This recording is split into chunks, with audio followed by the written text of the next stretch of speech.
Greetings, social media land. This is Ted Victor, founder of the Broward Social Network. Today is Monday, June 1st, 2020 at approximately 5:22 p.m.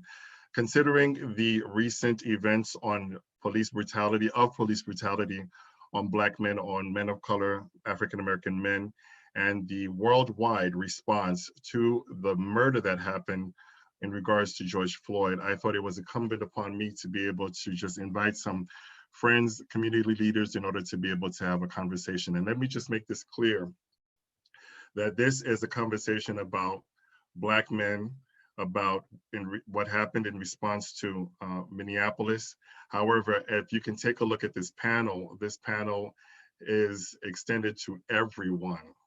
On Wednesday, I'm going to have a panel for women's response to the event in Minneapolis, so that I want humanity to understand that this is just not a Black man's issue. It might not even be a racial issue, even though it is important. This is a human issue, So once again, this conversation is for all Americans, because we are in a state of emergency. And if we do not learn how to coexist peacefully, it is very possible that the existence of our species is in danger. So having said that, again, my name is Ted Victor, founder of the Broward Social Network. This is going to be a live conversation. Please share it with as many people as possible. At some point, we're going to be able to take questions from the general public. I'm going to pass the opportunity to speak to everyone on the platform, give everyone 1 minute to introduce themselves, and then after that, we will go into the conversation. So let's start with Mr. Caswell Pitts. Mr. Pitts, please introduce yourself in about a minute. Absolutely. My name is Dr. Casual Pitts. I am a world-renowned celebrity entrepreneur. I help people and celebrities build businesses, taking their brand from $0 to $1 million within 1 year. I am an individual who loves people, period. I don't care about your color, the skin color. I just love people. So I would say I'm cut from rock. I'm not cut from cloth. I do stand firm with in this conversation, I stand firm in regards to Dr. Martin Luther King and even Malcolm X in regards to how they stood for our nation, not just for color, but for our nation. So that's who I am. And I definitely want to say thank you, Ted, for even thinking of me to be on this panel of these great gentlemen that I'm in front of today. So. Thank you very much, Dr. Pitts. I really appreciate your time and your contribution.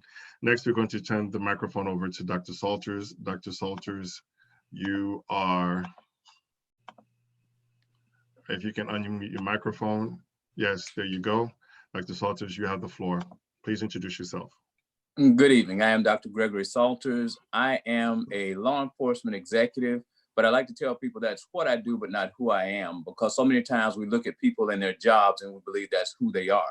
Before I was in law enforcement, I was a Black baby, a Black boy, a Black man, and now I'm in law enforcement.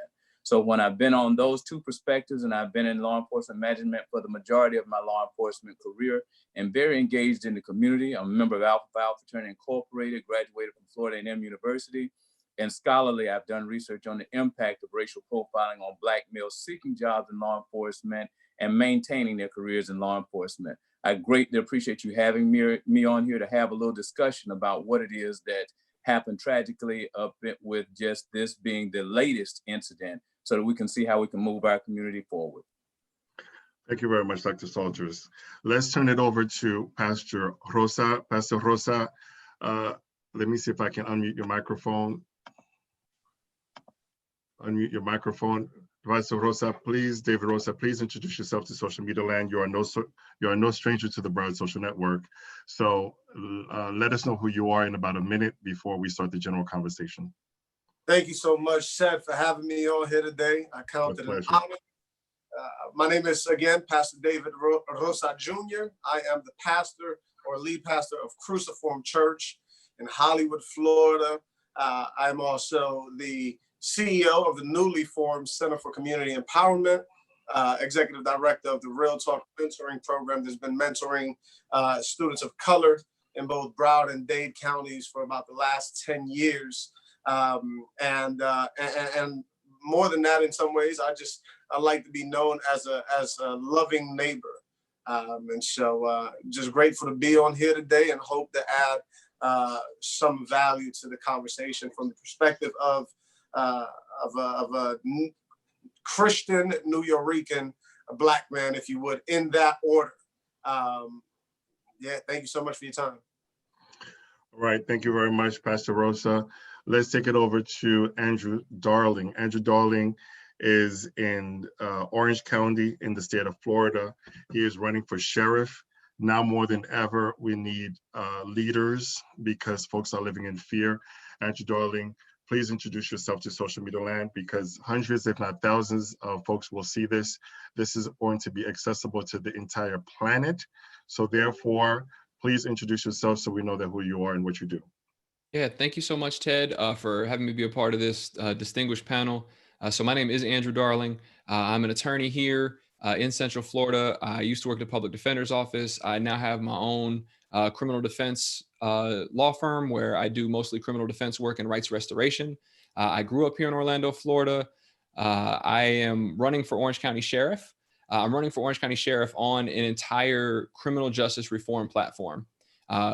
Those of us who are on the left, we talk a lot about progressive prosecutors. And my argument has always been that every case a prosecutor gets comes from law enforcement. If you change law enforcement, you change the very foundation of the criminal justice system. I was in the Army for 7.5 years. My wife is still in the Army. We have 2 children. Both of my children are biracial children. My son is 9 years old, and my son is going to grow up to be a Black man. So this fight is not just, a fight for the right thing. It is a fight that is for the right thing, but it's also incredibly important to me. It's incredibly personal to me, and it impacts my family directly. So, again, thank you guys so much. I really appreciate it. And I look forward to a great discussion this evening. Thank you very much, Andrew. I appreciate your input. Let's go over to Matthew Tisdall. Matthew Tisdall is a friend, also a resident of Florida. He is also running for state representative. Matthew Tisdall, tell us who you are in about a minute before we get into the general conversation, because I do believe that we absolutely have a major duty as leaders, as folks who have been given many gifts to be able to go to school, to be able to live in this great country. We have a duty to be able to bring this country together. What say you, Matthew Tisdall? I think that's it. You pretty much said it all. I'm Matthew Tisdall. I'm a candidate for state representative from Miami, Florida. I graduated from Miami Central High School and continued on to Florida Memorial University. Again, I am a candidate for state representative, and I'll just keep this short so we can get to the conversation. Pleasure being here with you all. Thank you very much. Let's go over to Mr. Dale June, who's in California. Mr. Dale June, I'm not necessarily sure if you can hear me. Let me unmute your microphone. Can you unmute your microphone? Mr. June? Yes, thank you very much. Please introduce yourself and tell us who you are and what do you do. Yes, sir. First off, I want to say I'm real honored to have this invitation to join this group, including all of my teaching years, which I'm now teaching a lot of criminal justice courses for National University. But including all those in my time in the military, which was only 3 years, but with the military police, so counting those years, I've actually been in law enforcement for, you're ready for this, 60 years. And I have been involved with this problem for a long, long time. I was a police officer in a major city during the 1960s, during all of the civil rights movements, and was very familiar with the problems we had then. I have recently written and published this book, Fear, Society, and the Police. And it covers, actually in this book, I actually addressed all these issues that we're going to be talking about today. Thank you very much, Mr. June. I really, really appreciate your presence, and I would actually like to be able to have a copy of your book and add it to my library and to share with my students. Okay, So let's go over and pass the microphone over to Mr. Noel Joseph. Mr. Joseph, in about a minute, introduce yourself to social media land. You're no stranger to social media, so please let us know who you are and what you do.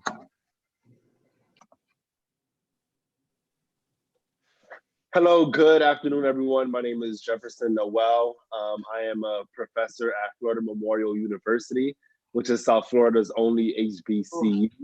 Also, I'm the founder of Barbershop Speaks, where we engage in intelligent discussions inside barbershops and beauty salons.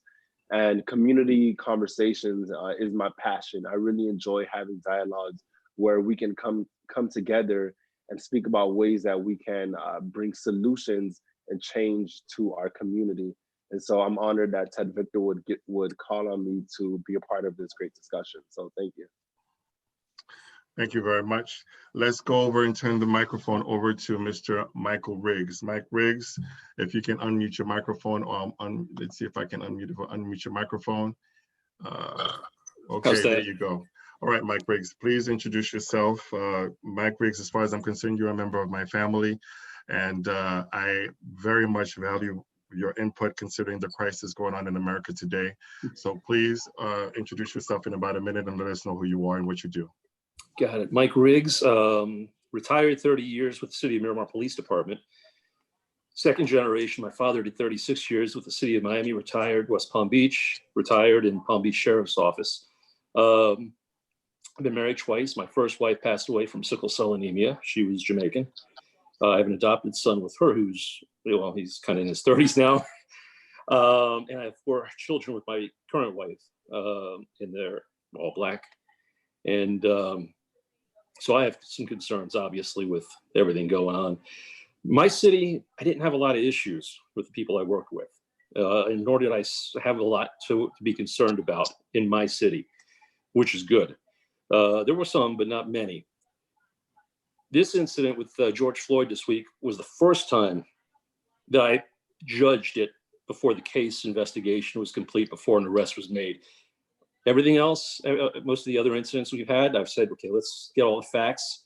And if it's, if the guy needs to get arrested, if he's guilty, let's get him in court, tried, convicted.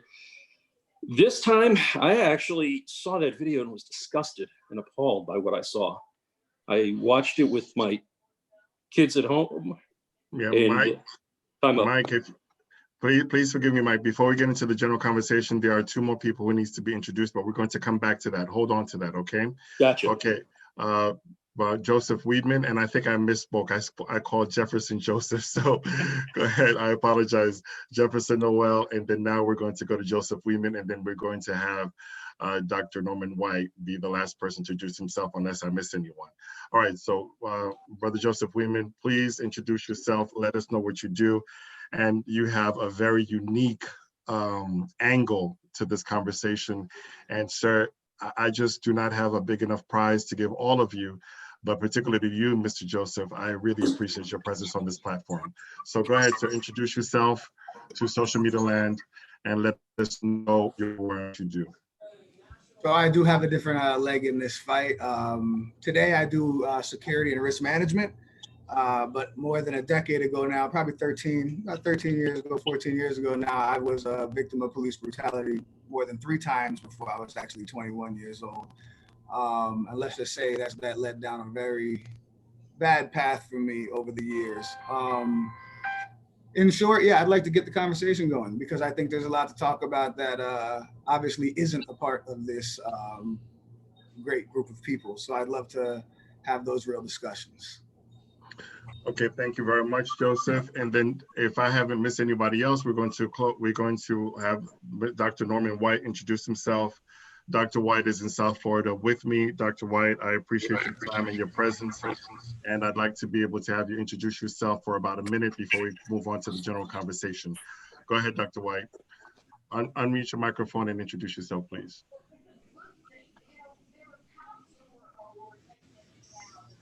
There it is. I'm Ted Victor. Mr. Victor, it's an honor and pleasure to be on this very important platform. Again, my name is Dr. Norman White. I'm the Vice President of the Miami-Dade Democratic Black Caucus. I'm also the president of the business development for Dorscar Capital Group. I look forward to the dialogue. We have a lot to talk about and a lot of very important and profound with regarding to this profound and perplexing issue. Okay, thank you very much. Okay, this is what I'm going to do. I'm going to go back to Andrew Darling. Andrew Darling, I want you to give us maybe a 1 to 2 minute summary as to where we are in terms of current events, including George Floyd. And then after that, I'm going to take it over to Dr. June in California. And Dr. June, after the attorney gives us a current events overview as to where we are and why we are here today, I have the question for you. And by the way, there are quite a few people who are live and participating who are here with us online. And this is going to be a conversation whereby it may be raw, it's going to be emotional. And I want everybody to have the comfort and ease to know that this is a safe place to express yourself.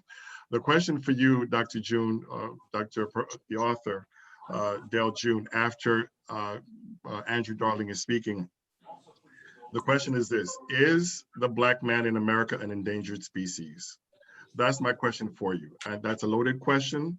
I want to know, is the Black man in America, am I an endangered species? Because it seems as though the attacks are fast and furious, and I need to know what to do to survive, okay? So Andrew Darling, talk to us about what happened in a nutshell, which is why the United States of America and the world is in outrage. It's not one event. One event was the tipping point. So George Floyd is the latest unarmed Black man or Black person in general. This time, again, he happened to be a Black man that was excessive force is not even, it's not even an adequate descriptor. So understatement. Yeah, in Minnesota, he was placed on the ground. There was a knee in his neck. He's, again, the words I can't breathe. He dies from that injury from, it looks like it just came out that the family's autopsy does show that his cause of death was asphyxiation from no blood flow to his brain. What that is sparked off is, and there's always a Florida connection. So those of us that are here in Florida, like, there's forever a Florida connection. I live up here in Orlando. Well, I live in Winter Garden, which is right outside Orlando.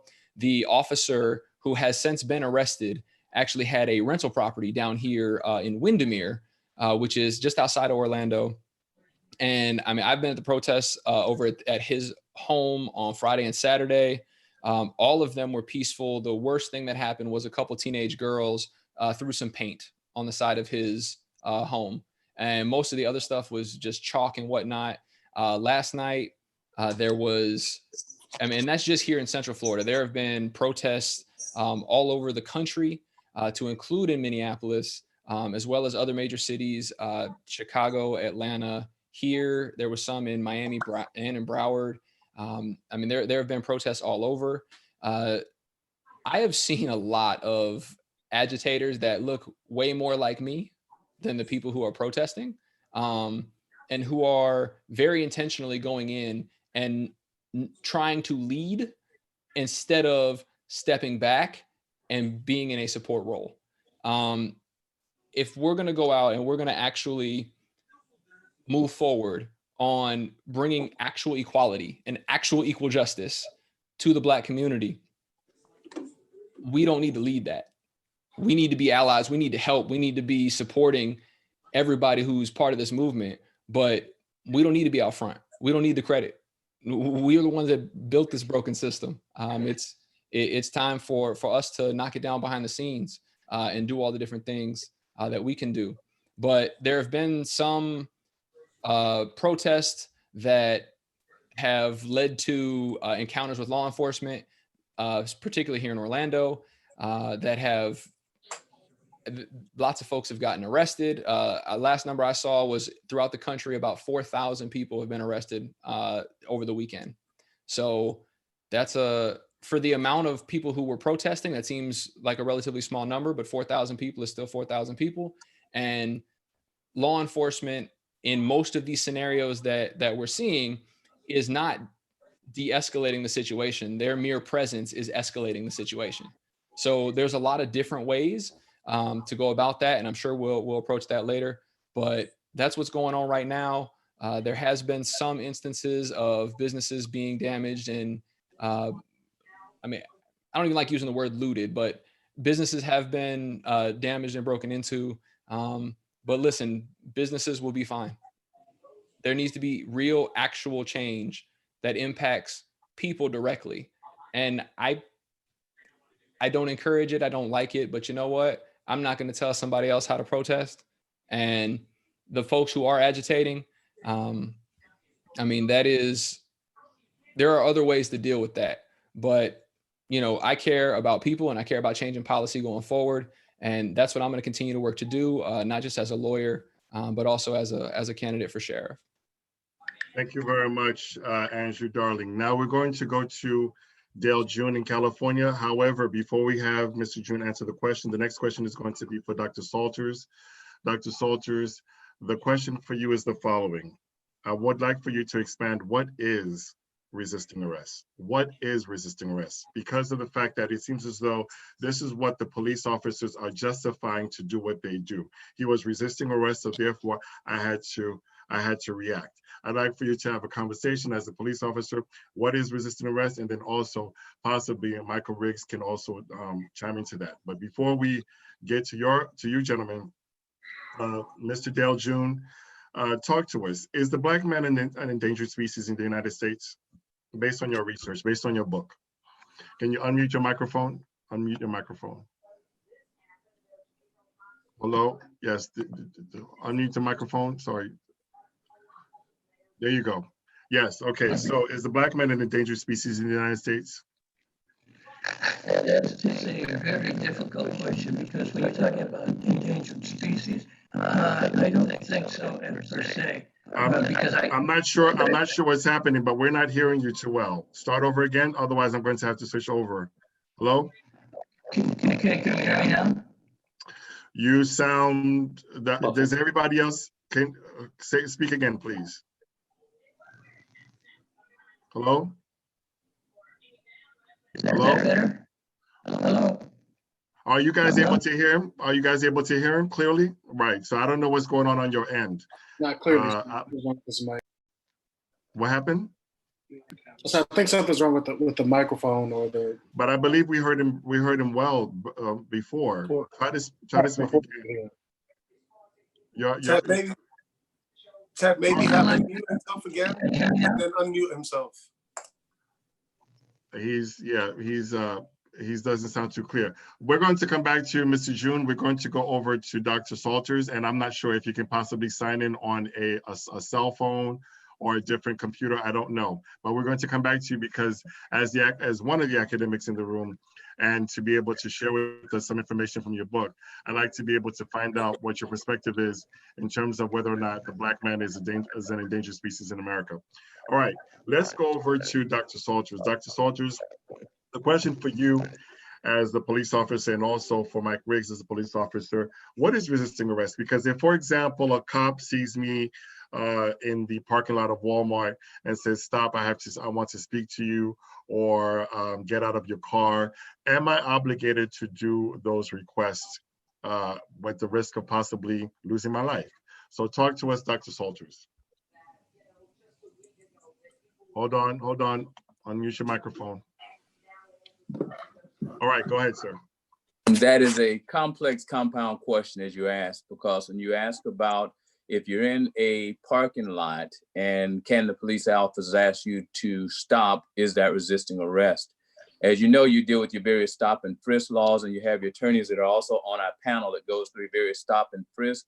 And with the question that you asked, I have to look at the totality of the situation. Is it noon and you're walking in the parking lot and it's full of people? Or is it 3 a.m. in the morning and we had a call of a burglary and you're walking in that same parking lot and you have a burglary tool in your hand? So there are two different things, same parking lot, same individual, but I have to look at the totality of the situation in that particular case. However, resisting arrest is anytime that you do anything that basically stops me, slows me down, or anything from affecting an arrest.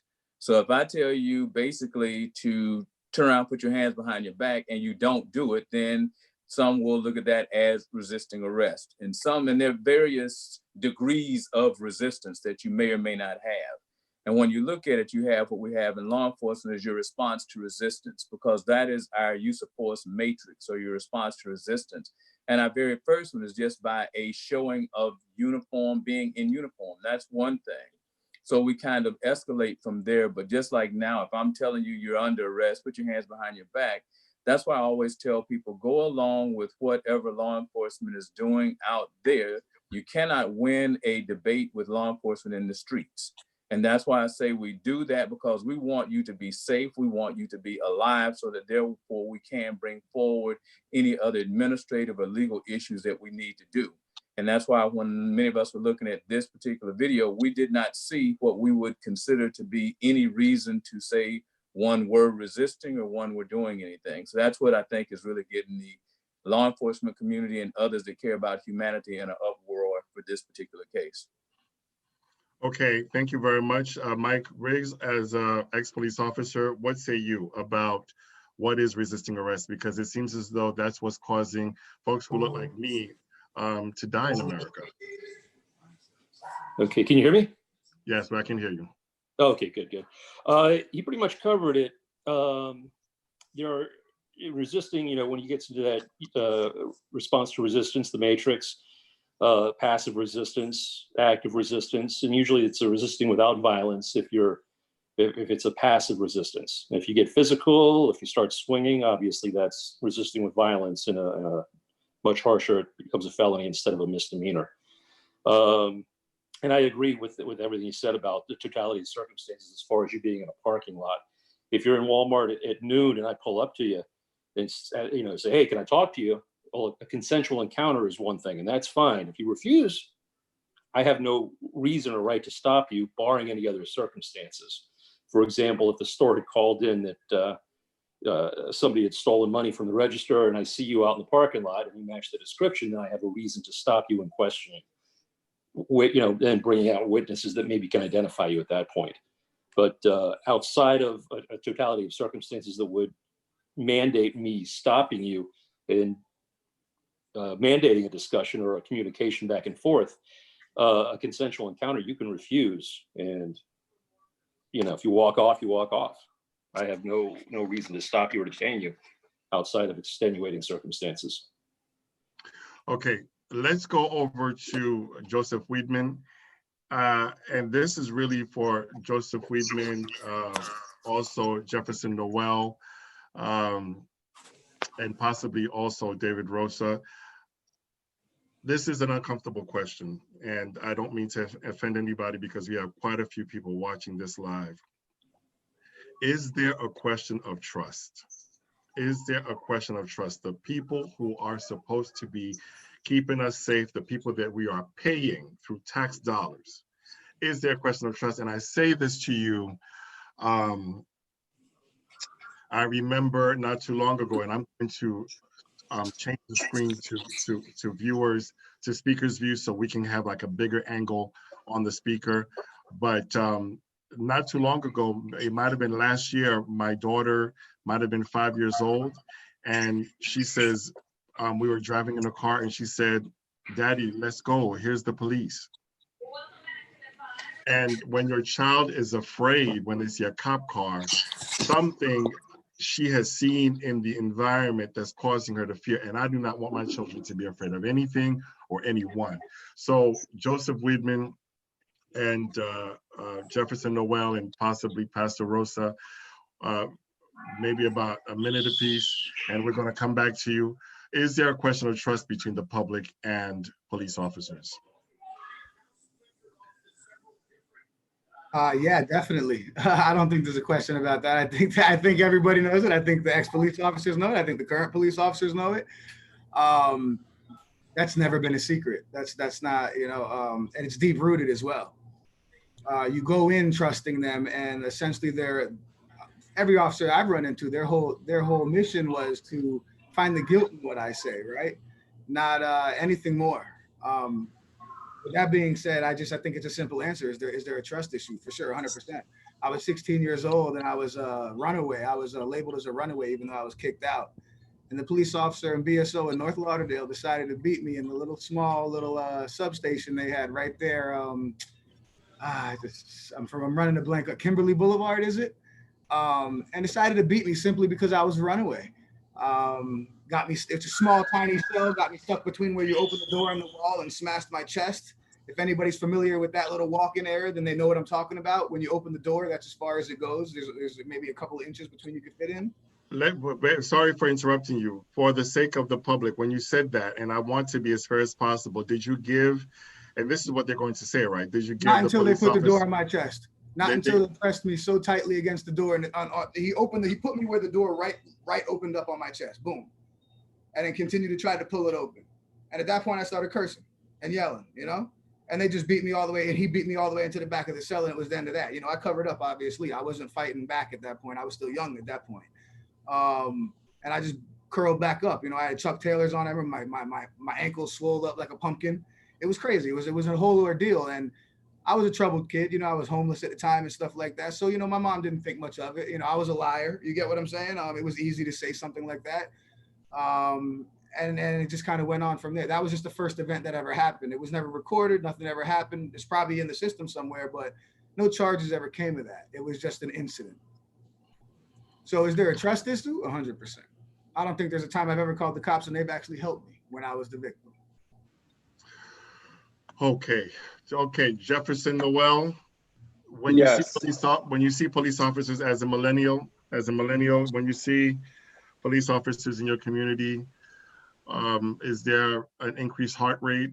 Are the hairs raising on the back of your neck? Is there a sense of fear? Do you consider the possibilities of what can go wrong? Yes, the short answer is yes. There is that lack of trust. At least for me, I'm not as concerned as I think the average person would be, because as you know, Mr. Victor, I spend a lot of time in the community. I spend a lot of time in City Hall. I'm constantly going to different events where I see the chief of police and I see police officers, and I'm able to have conversations with them. And so I have good relationships with law enforcement in my immediate community. However, I don't think a young Black man should have to be a community leader in order for them to have a relationship with the chief of police, or in order to have a relationship with the police officer. And so I remember when I first started driving, I got pulled over a couple of times, and I remember I was having a conversation with my father, and thankfully nothing super bad happened. But I remember having a conversation with my father, and he was saying, he was asking me, what do you do when the police pull you over? And I said, okay. So immediately when they pulled me over, I turn on my emergency signal. I look for a safe place to turn in. And then he asks me, okay, what else do you do? And I tell him, when the officer comes to my window, the first thing he asks is, do you have any illegal weapons or drugs in the car? And I tell him, of course, I say no. My dad was like, wait, stop. He was like, what do they ask you? I say, they ask me, do I have any illegal weapons or drugs in the car? And he says, he said, they're not supposed to ask you that. I was like, well, that's what they ask every single time.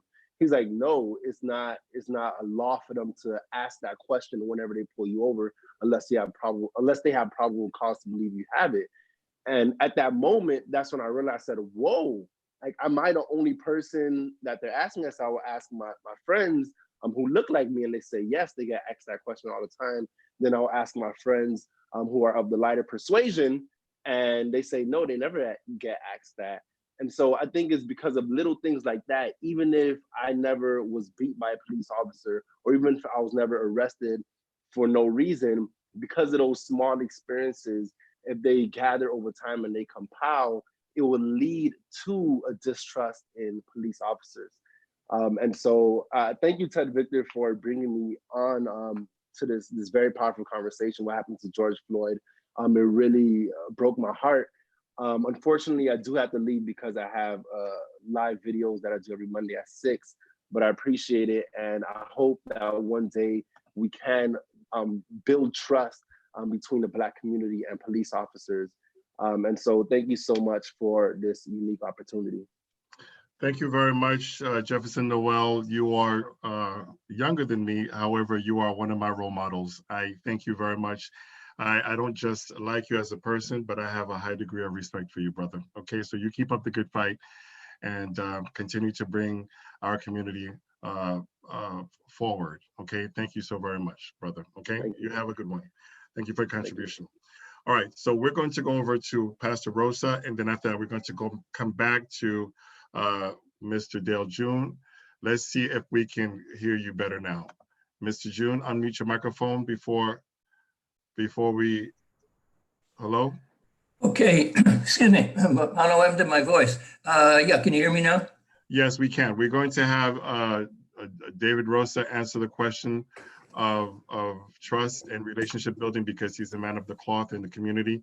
And then we're going to come back and talk to you about the academics of whether or not the Black man is an endangered species in America. Joseph Noel made a very important point. He said that being of a particular complexion may be able to put you at risk. Furthermore, however, I'm curious to find out if lighter skinned folks experience the same or anything different, or if Hispanics may experience something different. Here it is, we just had Joseph Weedman speak, and he's much lighter than I am, and he definitely has experienced it. I have not experienced what he's experienced. So is it possible that we can say that complexion doesn't matter? But go ahead, Pastor David Rosa. You are a person of the church. Your specialty is community relationships and spending time with people and their needs. Talk to us about your thoughts on the sense of trust between law enforcement and the community. Please unmute your microphone.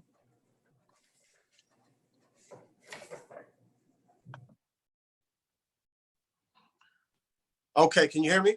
Yes, we can hear you now. Go for answer. Thank you so much. Yeah, the question of trust is I think it's an extremely important question in this conversation. Trust is a thing that is built over time, and it's something that can easily be broken, regardless of what kind of relationship we're talking about. Sorry. Relationships are built on trust, whether that be the relationship of a husband with a wife or of a police officer with a civilian. And so when we talk about trust and with police officers, we have to ask ourselves, well, what has been the history of the relationship between, specifically in this case, the Black man or woman and police? How has that relationship played out over time? And I think what we have is that over time, we've seen more and more that police officers seem to have a larger problem with people of color than they have with people of the dominant culture, or people who are white. And so trust has been broken, and police officers haven't done too much to regain or to build the trust. So we know that in every relationship, there's going to be conflict, right? But in order to maintain a healthy relationship, right, we've got to do things to regain trust where we've lost trust, and to explain ourselves when we've done something that could hinder trust. And so, yeah, trust is definitely in some ways not there. I think when we look at the millennial community, we know that there's a distrust of institutions at large. But then we can forget about the millennial community for a minute. We just say, well, the community of color and police officers, there's definitely conflict, issues of trust that have gone unanswered. The police officers or the police system has not done its work to regain trust, especially after these kind of incidents. And where they have done things to try and regain the trust, they've been cheap. A press conference is not going to regain the trust. Just like in a marriage relationship, you say, hey, I'm sorry. There's often a response of, well, but you're going to do it again, right? And we wouldn't say that question is like, oh man, you're just terrible for saying that. There's a reason why that question or that statement is made, that you're going to do it again. The reason why that statement is made is because you got to put some teeth on what you're saying. There's got to be some feet on it, right? You can say a thing, but not mean it. Prove to me that you're sorry. Prove to me that you're not who you behaved like. I think last night we were at the Black Lives Matter Dream Defenders event. I literally opened the event in prayer, and I literally closed it in prayer. There was maybe some 2,000 people out there with us for the protest that went off extremely effectively. So shout out to all the Black Lives Matter Dream Defender organizers yesterday. It was an extremely effective event. It was a great event. And then we left with the organizers and essentially our protest that finished right around 6 o'clock. We knew that people were staying behind. They weren't part of BLM 954 Dream Defenders community. It was some other people who were there and who stayed behind. We knew that things would escalate at some point once the organizers left, but we didn't know how that would happen, and we hoped for the best. But then y'all probably seen the footage now, the video footage that just happened last night. We're protesting George Floyd's death at the hands of a police officer. And then just last night, right there, in the same place, there's still real good calm, if you would. And then a police officer who's frustrated and agitated decides to push a female down to the floor, right? And in light of that, praise God for the Queen officer who addressed it immediately. But what happens right at that point is that people who are already tired, people who are already frustrated and angry, they begin throwing rocks, etc., and everything escalates. You can't just say, hey, I'm sorry, or do a press conference. You've lost trust. You've got to work to regain it over time and with consistency. So yeah, there's a problem with trust. And the problem with trust isn't one that came out of nowhere. It's years and years and years, injustice after injustice, that has been built up and that has not been addressed. You should expect that there's an issue of trust. Thank you so very much for that very, very, very, very informative response and feedback. Let's go to Mr. June, and then, but before we have Mr. June, the next question is going to go to Mr. Pitts. The question for you, Mr. Pitts, makes me uncomfortable. I want you to talk about what kinds of conversations should we be having with our sons? What kinds of conversations should we be having with our youth?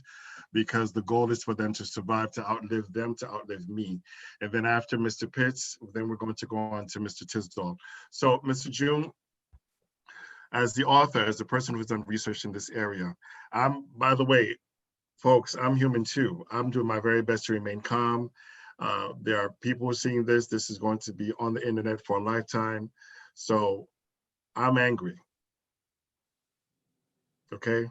I'm upset and I'm angry because I got kids and I want to be able to see them grow. I want to be there for them. And I just don't know what can happen when I walk out into the street. And Lord knows, I don't look for trouble, but it seems as though the trouble is looking for me. All right, so Mr. June, now that your microphone is with us, talk to us. Is the Black man an endangered species? Please unmute your microphone. Okay, am I on now? Yes, go ahead. Okay, this is actually a very, very difficult question. In as much as when you're talking about species, of course, you also include the human species or whatever, but no, I don't think as a species they're endangered. But however, I think just by the fact of having a black skin or a dark skin does increase the likelihood of being endangered. There are never several reasons for that. Of course, is the stereotyping of what we've heard. Whenever you hear two people talking or describing someone, if they're talking about a black man, of course, it's always a big black man. Mm-hmm. And it's not necessarily saying that, they wouldn't say that about a white man. He was a big white man. And so we do have those subtle aggression topics like that, but it will always continue on. And just for a second, I was, when I was writing the book, I talked to Joseph, and I included his stories in my book. And I think that he's got a very good view on it. And I like the way that he has become a very, very strong voice in these matters. Dr. June, could you please hold up your book, because you have quite a few people who are live watching us. I want them to see the book. I'd like for them to be able to get the book and read the book. Hold it up so we can see it. Fierce Society and the Police by Dale L. June. Hold it up a little bit further. Thank you very much. And I'd like people to be able to read the book. And once you're done reading this book, how about we all get together and write a book and be able to kind of chronicle what's going on in society right now. So again, what have in your studies when it comes to the communities of color interactions with the police, what have you noticed? Is this in my imagination? Am I making this up? Do Black people have a reason to be angry? Do I have a reason to be afraid? Talk to us, Mr. June. I would say yes, just because of the fact that you do have a Black color. Unfortunately, as I've gone through this, of course, there are a lot of, as you know, a lot of historical precedents and one thing and another. I've included in the book a story about a Black military soldier. In fact, he was just getting out of the, coming out of Second World War II, and Woody Guthrie wrote a song about him. And as it was that he was on a bus, and he wanted to just make a quick restroom stop as a bus stopped. And the driver of the bus said, "Yeah, I'll wait for you." But while he was gone, he got a police officer and said the man was causing a ruckus, one thing and another. And in fact, beat him so severely that he became blinded. Now that was in that was in 1946. Now, here's a personal story that I was a witness to. In fact, I was there. I was on a major city police department back, well, let's see, I think I was about 24 years old at the time. And so it was a long time ago. It was in the 1960s. But however, here's what happened. I was on probation on the police department. I had just started on the police department. I'd only been on less than a month. And my partner and I, training officer, we saw a young person sitting on the curb in the city, and he was drunk. He was unable to care for himself for one thing or another. He was an airman, a Black airman, and he was actually away from home for the very first time. And he was from Brooklyn. And he was too drunk. And of course, you know, in those days, you know, you had to take somebody to jail because of the, they were unable to care for themselves or others. We got to the jail, and we started having booked in by the two booking officers there. And they actually began to beat him. He was crying. One officer slapped him in the face and told him to stop crying, and that he was a baby, and called him some other names. And the argument went back and forth like this. They got right in their face. And then the captain on the department, my captain, went right up to him, put his finger right in his face. Yeah, there we go, wrong direction. Put his finger right up here like this and talked to him. And he was shouting at him. And he said, you look at yourself in the mirror, and all you see is a nigger. All the rest of your life, all you're going to see is a nigger. You're nothing else. And you're never going to be anything else. And I stood there, I mean, I was in total shock. I mean, they didn't know what my background was or anything else, but being on probation and just newly married, I didn't say anything, unfortunately. However, this is a story I'll never forget. So the next day, I went to the air base, and I found the boy's commanding officer, and I told him what had happened. And so he called the kid in. I didn't even recognize him. His face was so swollen, and he had been beaten so much that I just couldn't believe it. So I then asked the commanding officer, I told him what had happened. And I told the commanding officer that was not the kid's fault. We had every intention to,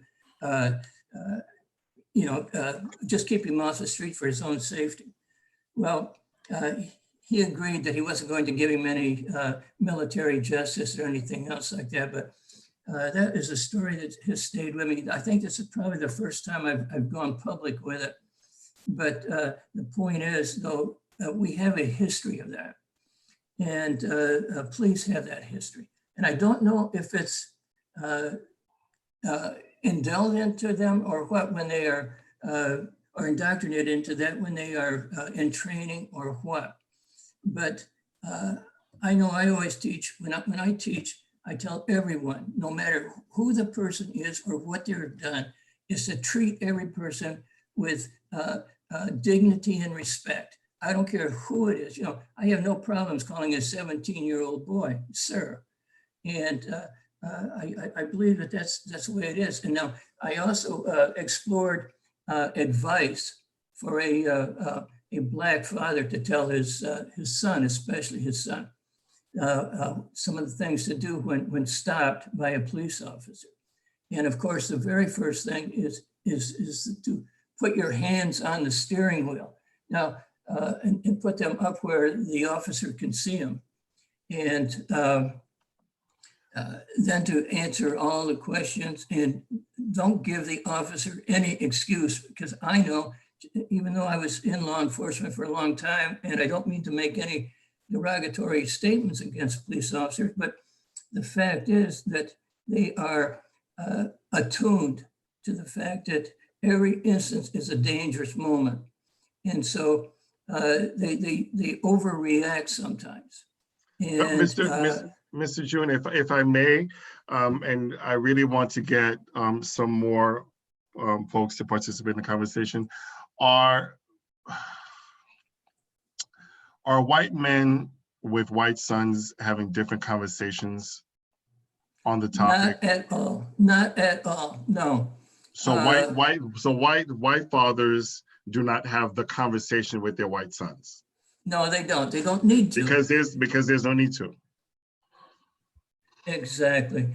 And I've seen, excuse me, I've seen white men walk away from a citation that a Black person would get in a moment. Wow. And I know, and I can say that I have witnessed this, that just the fact that it's based on skin color.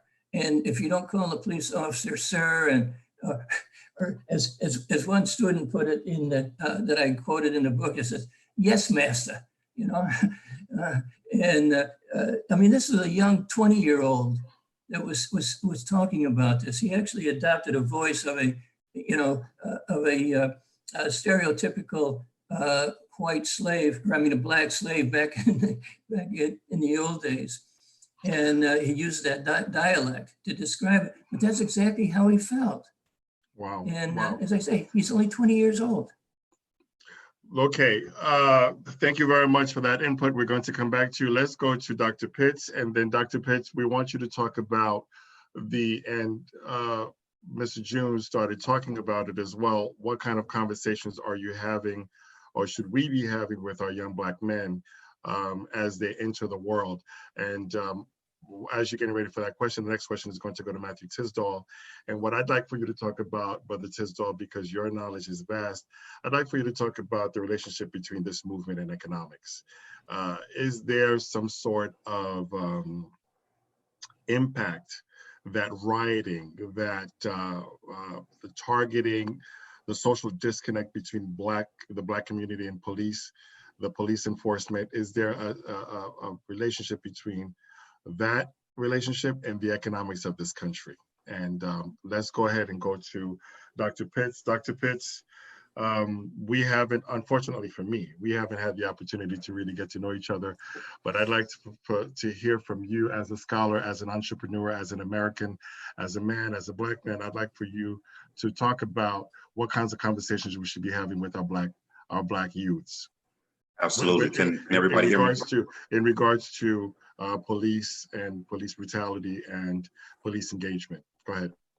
Absolutely. Can everybody hear me good? Yes, very well. Thank you. Okay, yes. So basically, the first thing that I want to say is I have 8 boys out of 10 kids. I got 2 girls, 8 boys. So my dynamics on this particular question is severe for me. So for me, the first thing I'm not going to do is I'm not going to instill fear into my children. That's right. That's right. That's right. That's right. And with not instilling fear, I'm going to also teach them respect. And I think that David Rosa can agree that I get that we're talking about this topic, but what we cannot leave out is that this is a spiritual attachment, because for every attitude, it creates altitude. For every action, there's a reaction. And I believe that some law enforcement, I'll repeat it again, some law enforcement has taken the definition of authority far too and beyond. Right. In regards of the stigmatism of the African-American male being an animal, being somebody who's outrageous, so when you compare and contrast those two and you bring it to a situation that can escalate, because this particular knowing mentally that this can be an escalated situation that can rule in my favor, I can take it further than what it's supposed to be. So if you teach your children how to maintain composure, which I get it, and I understand that it can be, but this is one of the reasons why the African-American male needs to be in their children's lives a lot more, right? Preach. And one of the things that they know, I'm very stern and very strict. So again, I say even now, you protest peacefully like Martin, however, you walk on firm ground, on a firm foundation like Malcolm X. So my respect as a human being is that you can talk bad about me, you can talk down on me. I am not going to respond the way you want me to respond. And see, that's the key. The key is to not fall into the altitude of, because here's the thing, when I get pulled over, I don't know what just took place with that officer in his life.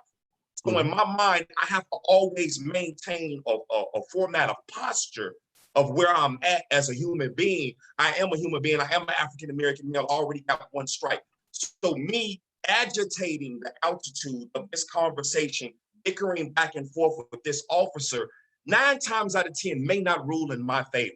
So if I maintain my posture, I'm telling you now, and if you have the authority of God, I have to take it spiritual, because again, this is where it's at. If you maintain the authority of God, I promise you the shield of covering that you will have on that situation and whatever is taking place, it will not rule in the enemy's favor. So for me, I'm teaching my children, 1, to not be afraid of anybody, any person, to respect the individual that has the authority.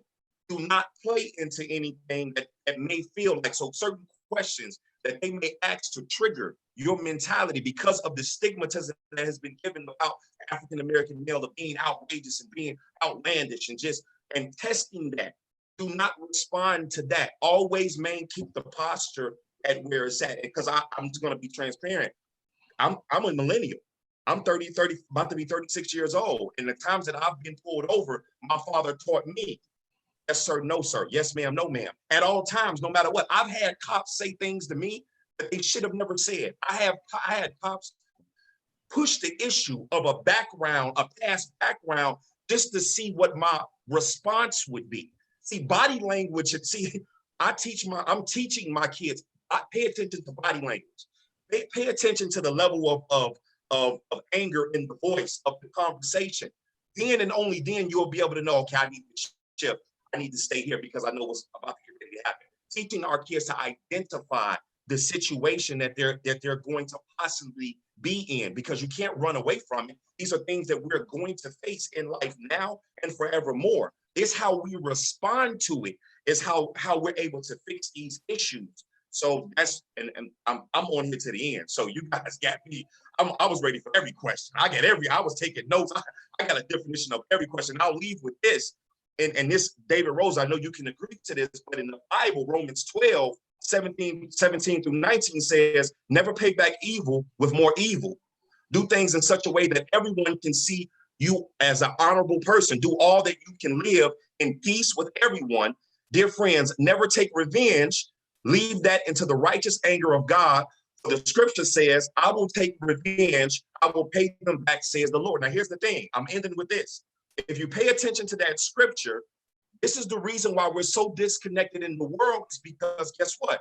We are not giving the issues to God. We're taking them in our own hands. And that's the problem.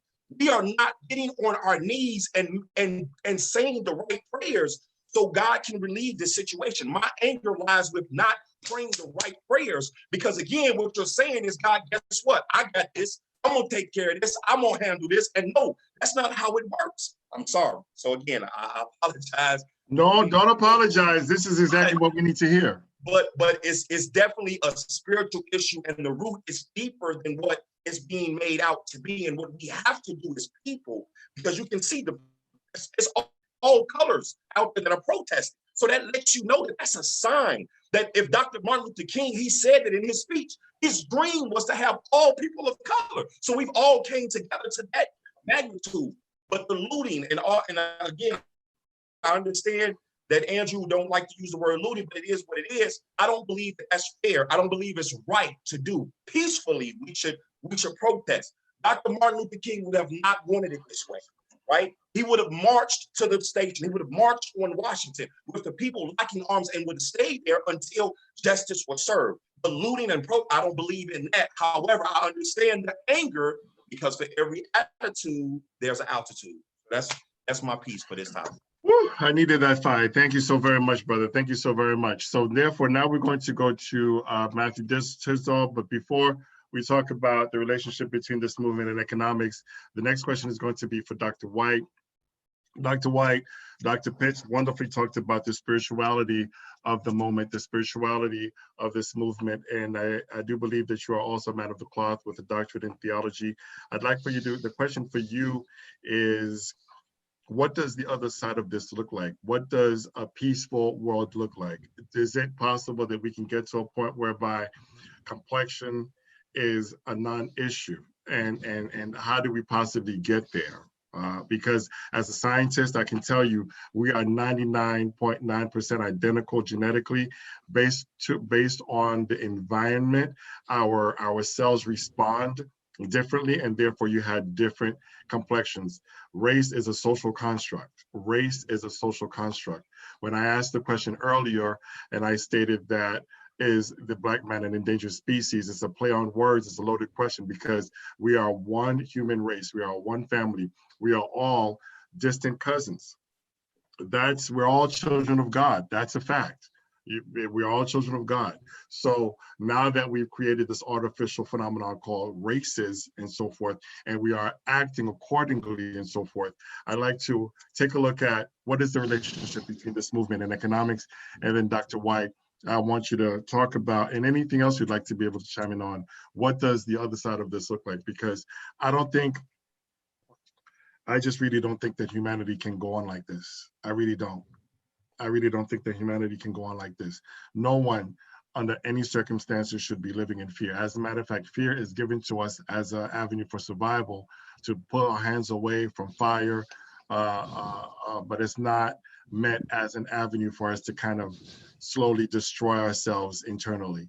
So Matthew Tisdall, talk to us about the relationship between police brutality and economics, because as a result of this anger, we are responding in a way that some people don't understand. People are saying, well, you shouldn't loot. Why is it that they're behaving like this? They're behaving like animals and so forth. So talk to us as to why we are where we are in terms of this response and the economic connection. Well, first, I'd like to thank you for having me. I'd like to thank everyone for their comments. Martin Luther King said that the rioting is the result or the action of the unheard. And I think even with Minnesota, and I can say this, even in Miami, I've been on a number of different issues where there are issues within the police department as it relates to Blacks and whites or Hispanics in Miami. So it's no surprise that we continue to see these sorts of things and throughout the country, because if a Black officer is having issues in a department with other officers, what do you think is going to happen to the Black citizens? As it relates to the economic portion of it, I'm not the best theorist on this, but I imagine, well, there is an article from Forbes, thank you, Internet, where the riots in Los Angeles, there was about just about $1 billion in property damage. It ultimately cost the city about $4 billion in taxable sales and over $125 million in direct sales. And so as it relates to areas, especially here in Florida, which in other areas where tourism is huge, it makes people afraid to come. In addition to whatever property damages you have, you're also going to have issues of merchandise, issues of people not flying in, people not feeling safe. So it's a multi-pronged effect that's going to be felt across the gambit. And with COVID-19 here, it only exacerbates it. And to your point about Black people being an endangered species, there's a little over 30,000 endangered species. And as Chris Rock famously said, endangered species are protected. Wow. Wow. Wow, that's deep. And I'm pretty sure we do not necessarily feel protected at the moment. Right. Now, Okay. as far as my son, and this is to your point about having, your fathers in your life, I tell my son, and I'll be telling my daughter, just make sure you get home. Be polite, get the badge number, get the car number, the tag number, whatever you need to do. You get that and come home, and daddy's going to take care of it. Don't worry about anything else, just come home. And the last thing I'll say is that I know a person that worked with the state attorney's office, very familiar with this person. And if he's watching, he's probably gonna laugh, well, maybe. But he worked for the state attorney's office. And he showed me back in 2007, this little button that he had where he has the cameras that'll start rolling and the tape that'll start rolling. It starts recording. And he says, this is in case any cop pulls me over, because at that time we had a number of African-American unarmed men that were just dying in Miami-Dade County at the hands of police officers. And I thought to myself, if he needs that as a prosecutor, what is the average citizen supposed to do? Okay, hold on for a second. We're going to give Andrew Darling an opportunity to say some closing remarks because he has to go. And I'm just not opening up the chat, so sorry about that. Go ahead. Thank you very much, Mr. Tisdall. Go ahead, Andrew Darling, give us some closing remarks because I do understand that you have a prior engagement. Yeah, so again, thank you guys for letting me be here. I wanted to touch on one thing about the conversations, our white parents having the conversation with their white kids. I am probably the first person, matter of fact, I know I am because I asked my dad afterwards, in my entire lineage, going back forever, who has ever been given the talk. And it's because I went to a predominantly Black high school and I was with my teammates and they were having a conversation with their dads. And I mean, we were young and it was part of the conversation. So for me, like, I don't have any white kids. My kids are all biracial. So it's a different conversation, but it puts me in a different spot going forward. And one of the things that's incredibly important for white people to do is have uncomfortable conversations in places where people are comfortable being racist. If you're in a spot where somebody's comfortable enough to even subtle stuff, like call it out right then, like that's not acceptable behavior. And if you're doing it in private around me, I can't imagine what you're doing it in front of folks who, you know, are not in interracial marriages, who don't have biracial kids. So like, and I've made a habit of that. I actually got in trouble for it a couple of times when I was in the Army because I called folks out who significantly outranked me. But for me, like, guys, I am fundamentally trying to change the criminal justice system. And I'm doing it not just in my work as an attorney, as a criminal defense attorney, you know, working on that and rights restoration, but as a candidate for sheriff. So some of the ways that we can do that are by simply not arresting people for misdemeanors, which even if George Floyd was going to get arrested, that's a misdemeanor charge. Even in Minnesota, we Googled it. I'm not a lawyer up there, but we looked it up on another conversation. So there are a lot of things that you can do that don't involve full custodial arrests. And that's going to make our community safer. Again, guys, thank you so much for your time. I got a client that's already called me twice. I should probably call them back. So I appreciate it. Thank you guys so much for giving me this opportunity. Ted, thank you so much. The rest of you guys, like, keep doing what you're doing. Like, I appreciate everything that you guys are doing, and I'm going to continue to fight as best I can to use white privilege to end white privilege, as I heard over at a rally the other day. So thank you guys so much. I really appreciate it. Y'all have a wonderful rest of your night. And again, thank you so much, Ted. Brother Darling, thank you so very much. We will continue this conversation. I'd like to be able to have you back. And as far as I'm concerned, I don't live in your area, but I am voting for you. Okay, so thank you so very much. I appreciate that. I appreciate it. If you guys want to get with me on social media, it's just Andrew Darling. You can find me on the Facebook and Twitter and all the fun stuff. If you want to look at my campaign, it's at Reform Sheriff. So if you look anywhere on social media at Reform Sheriff, that's going to be all my stuff. It's going to have my platforms, or andrewdarling.com. So I appreciate you guys. Thank you so much. Y'all have a wonderful rest of your night. Take care. Thank you, brother. Thank you, brother. Good night. Good night. Yep. All right. So we did have another person who was supposed to be with us since the beginning. And because of the fact that I made the switch over from one platform to another, it took me a while to get adjusted. I do apologize. I'd like to welcome Mr. Vance Pitter to the room. Mr. Pitter, take a minute to introduce yourself. And then after that, we're going to have Dr. Norman White answer the questions on how do we get to the other side of this movement. Can you hear us, Mr. Pitter? Please unmute your microphone. Can you unmute your microphone? Hello? Yes, unmuted. Yes, sir, it's unmuted. Okay, awesome. Can you hear me good? Give us, yes, we can hear you. Introduce yourself for about 1 minute, and then after that, we will have Dr. White answer his question, and then we'll come back to you. Go ahead, Mr. Pitter. Who are you and what do you do? Well, my name is Vance Pitter. I've been in the public broadcasting business for 21 years. My dad himself was in a broadcasting business as well. Originally from Jamaica. My parents have been married for what, 30 odd years. Great parents. Grew up pretty much in the previous library. I learned things. My parents were educators as well. And yeah, pretty much education-based family. Pause, I'm a little nervous. This is my first time doing this. Pardon me. It's okay.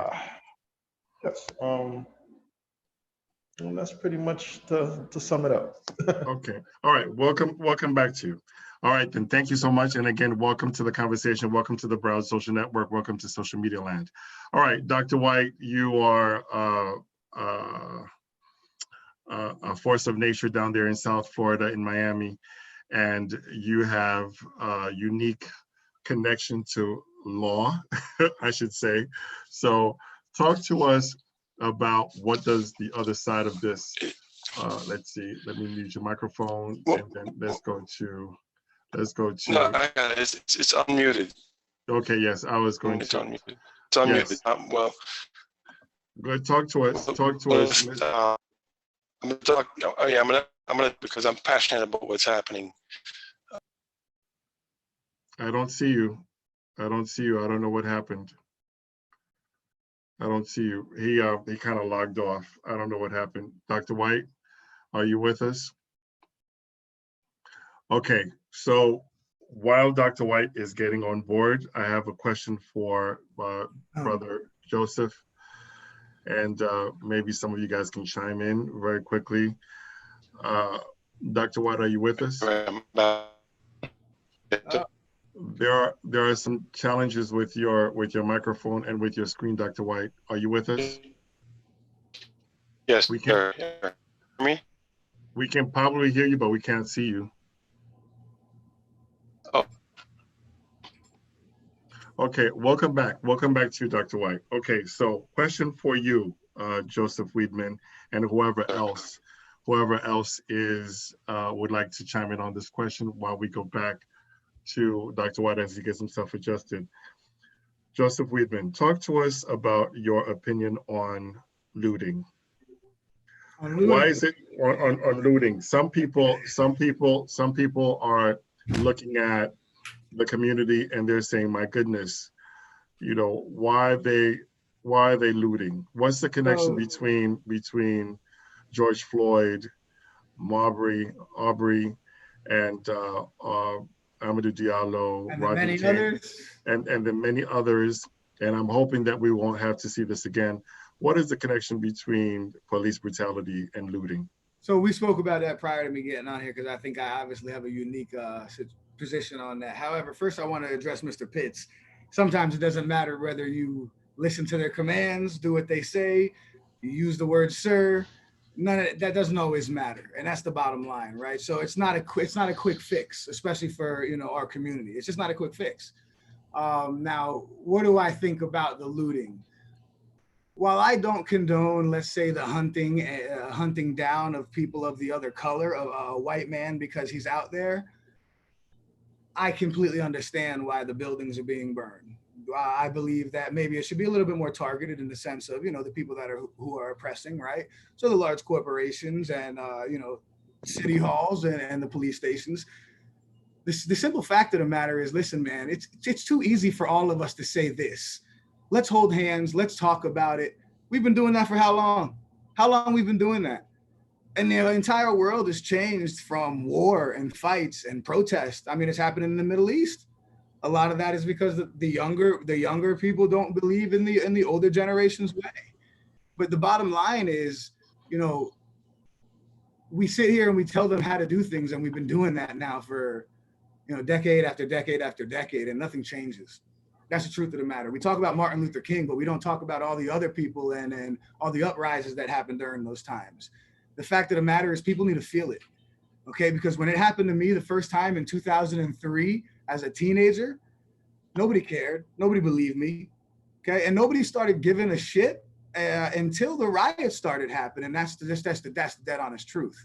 Okay, because not until the riots started happening, we started talking about, training.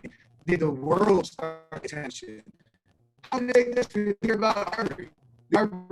Too much in here because nobody raised hell about it. That's the bottom line. I don't care what anybody says. No one went by. It's not anger. It's truth. It's fact. And the bottom line is, we need to address those issues. And we could tell everyone, look, don't loot, don't do this, don't do that. That's fine, I get it. I don't want any of the young brothers and sisters to go to jail for it either. But the bottom line is, the old way of doing things, or the way that it's been chanted since the beginning of time, since they've been putting people in chains, the majority of my blood is Native American. I've lost an entire ancestry to these people, to their ways. So trust me when I tell you, Black versus Indian, you can call it what you want. I can guarantee you I have a lot less people to speak for us than the African-American community does. I have a lot less people that actually can speak up. And that's because they've been oppressed in the worst ways. Given land. I mean, let's talk about the truth of the matter. We can sit there and walk down the street quietly for 2 hours and 3 hours and nobody gives a shit. The second we burn down City Hall, we burn down a business, everybody and their mom is paying attention. It's all over the news. And the fact of the matter is, that's what police brutality and unjust law system needs. It needs attention. Hold on for a second. We have somebody who is paying attention to us who just chimed in, and we are going to go to Dr. White. Lenny Zanello, he says, does God say it's okay to steal? Martin Luther King would be at the White House. God, where are the real caring leaders? This is the comments. Ted, listen to me. I've been there with you. There is no Republican, there is no Democrat. I'm down the middle. What is religion? Religion is nothing but control. It's been a way to control the masses since the beginning of time. You don't want to talk to me about religion. My mother's a Jew, my father's a Catholic. I went to church, I went to temple. I studied the Quran in prison on my own because I wanted to understand the viewpoints of people. Religion has no say in this. Okay, so I was going to say that earlier. I didn't want to interrupt the gentleman. Religion has nothing to do with this. You want to keep praying to God, you go ahead and do that. He ain't going to do nothing for you. He hasn't done nothing for you since, and he ain't going to continue to do nothing for you now. Okay, so I don't do that. I have the power to change things, all right? Doesn't God say that? I read the Bible about fucking 10 times, excuse my language, about 10 times in 8 months of 23-hour lockdown because they beat me in county jail and charged me with battery on Leo and put me in 23-hour lockdown because he wanted to save his ass. All right, so let's get real here. I've read the Bible. I've read the 7 books. I've read the Quran. I've read it all. Religion ain't nothing but control, and that has no place in this discussion. The same way I believe that people that have no leg in this fight should be in this discussion. That's the bottom line. So Ted, Okay. if I can something right quick. Go ahead. And I'm sorry, Matt. Let me pause. No, you're good. Real quick, man. You know, I'm getting a little emotional, brother. I'm sorry. That's the whole point of this conversation. That's the whole point of this conversation. Go ahead, Tisdall. So I've been saying this to my wife and a couple people that I've spoken to so far, but writing is America's love language. It's the only thing that the country understands. Yes, and to the person, yeah, Martin Luther King went to the White House. He did all of that. But do you know what caused the passage of the 1968 Civil Rights Act? It was the aftermath of the assassination of Dr. King. The only thing Lyndon Johnson did was give us part of what Martin Luther King was asking for the entire time. All of the peaceful protests, all the Poor People's Campaign, it was exactly 7 days after the rioting, after Lyndon Johnson took a flyover over the United States and said, by God, it looks like Vietnam. And when the governor started calling and saying, hey, you've got to do something, we need help. When the mayor started calling, you've got to do something, we need help. What was that do something? What do they want? What will make them stop? And what is it that we want? To be considered human? Our civil rights? No one's out there marching and burning something down for reparations. We want to be able to be treated equally. We want the full rights of citizenship. We want to be able to get stopped by a cop and get a speeding ticket or whatever and go on about our business. We want to be able to get a promotion at work. We want to be able to get a job without it having anything to do with an affirmative action or a quota. We want to be able to be recognized for our value. And all across America, we want to be able to get a home loan without being sold a bogus product that's going to get our home foreclosed on in 5 years. We want a proper appraisal for our homeowners insurance. We just want standard human conditions. We're not asking for, and so when you have the Trayvon Martin, when you have the Ahmaud Arbery, it took 70 days for Ahmaud Arbery. 70 days, and the camera. We had it on camera. And the prosecutors in Minneapolis said, this is the fastest we've ever prosecuted a cop. Well, this is the fastest anything ever went on fire. I hear that. And because they're on fire, we're seeing pictures of cops yelling at each other in the street. Right? Hey, because if it wasn't for that fire, we wouldn't see those pictures, man. It'd be all ass slaps and high fives, man. That's real. Okay, so what we're going to do is we're going to focus for a minute again, and we're going to come back and give everybody the opportunity to speak. All right, Dr. White. Dr. White, where are you? Yes, sir, I'm right here. Dr. White. All right, so now you're with us. We can see you, we can hear you, Dr. White. Where are you, Dr. White? Yeah, I'm right here. Can you hear me? Yeah, but for some reason, yeah, I can see you now. Yes. Can you hear me? Yes, I can hear you. Dr. White. See me now? Yeah. Yes. Do we talk about what does the other side of this look like? And in addition to that, I'd like for you to be able to answer the question, do we have a right to be angry?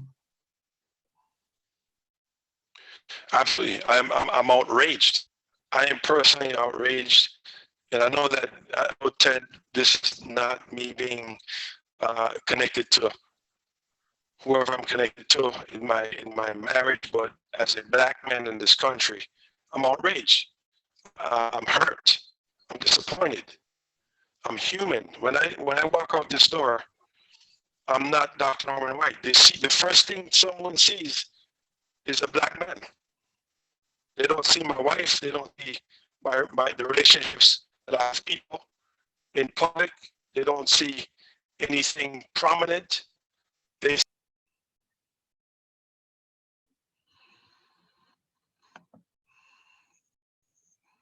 I'm not necessarily sure what happened. Let's go back to Dr. Salters. And if we can get Dr. White, he seems to be having technical difficulties, if we can have him back. Let's, we're not able to hear you, Dr. White. You're breaking up. Doctor, yes? I'm sorry. I just would, I wanted to share, I only got a couple more minutes on here, but I wanted to share something really quick with regard to the role of faith in this conversation. I don't know if there's maybe a moment that I could just address that for a second. Okay, very quickly, because I want to be able to bring in Vance Pitter to be able to give us some points. And I have a question for Dr. Salters and then for Mr. June. Go ahead, Pastor Rosso. Yeah, two things. One, I totally believe that part of the issues we have today is the complicity of the evangelical church and the Christian church at large. The way we have not spoken up in recent times more to the injustices we see. On the other hand, I want to say you gotta be kidding yourself to diminish or undermine the role of faith in bringing relief and aid to people of color and its role in that. Yes, we can say without a doubt that that religion has hurt many people. I'm the first one to say that with anyone. And yet, to undermine the role of the faith community in this is to, again, kid yourself. I think until we begin to talk more about our distinctions, until we begin to speak more about our color, not less about our distinctions, not less about our color, but more about it, we won't advance in this conversation, because if we don't talk about our distinction, then we won't talk about our distinct challenges. We need to admit to our distinctions so that we can speak to our distinct challenges, and then we can go forward. The problem with looting and all that is this: you only react to what you're affected by. Mm-hmm. We only react to what we're affected by. I think a huge issue we have is that we're not reacting more, whether positively or negatively, because we're not affected enough by what's going on. Maybe you ain't have enough close relationships with the people that are being hurt or that are getting these injustices, so you're not reacting. What we need to do is get around some tables, engage more deeply in conversation with everybody, so that we might have the human inclination to react. People who are affected react, and then we're going to react in one way or another. I don't always react saintly, though I'm a Christian minister. Sometimes I react sinfully. Other times I react righteously, but then there's other times where I react, I said this yesterday at church, ratchetly. But we're going to react one way or another. Looting and rioting is a reaction. The question is, how do we steer that in the right way? And I believe that begins with faith, and it's proven itself that way for many, many years. Thank you very much for that input. Let's see if we can get Dr. Norman back, and then after that, we're going to go to Vance Pitter to talk to us. Dr. Norman, are you with us? Yes, sir. Can you hear me? I can hear you, but your sound breaking up. I don't know if you're using a laptop or a cell phone, but you're breaking up still. Go ahead and try to speak to us. A cell phone, yeah. Well, the thing is that, yes, I'm outraged. And so when I could walk down or jog down the street, or any one of us, black males, could jog down Coral Gables at midnight, and we are not scrutinized because of our skin color, I think that we would have made some progress. And so I encourage all the white males or white people to speak to their family members about this issue, to address this issue with them. You know, it's going to take an entire country, as we're protesting, physically protesting. We're passionate about this. we're going to have to be vigilant, just the same in fighting racism in our friendships. When none of us are looking, is take that that aggressive and courageous step to say, hey, if it's my sister, if it's my brother, if it's whoever it is, to say, hey, stop that. It's not right. So, and to touch on Pitts and Rosa, you know, pray. I pray. I believe in God. And so, you know, what Pitts says about praying to keep down that force, to keep things away from us being harmed. Prayer does have a lot to do with it. Giving God the rightful place does have a lot to do with a lot of the problems that we're having in this country. And so God shut everything down in this country, from what I believe. And so with regards to the economic situation, we have an economic situation in Dade County, right here in Dade County. And so as a Black man, I'm fighting to make sure that Black people in Dade County have economic inclusion. You know, figuratively speaking, you know, their knees are on our neck. And so we're crying out, hey, there's gentrification. There's lack of economic support here. There's lack of this, there's lack of that. No one is listening to us. We're crying everywhere, north, south, east, and west county. And so, so I hope that they will listen to us.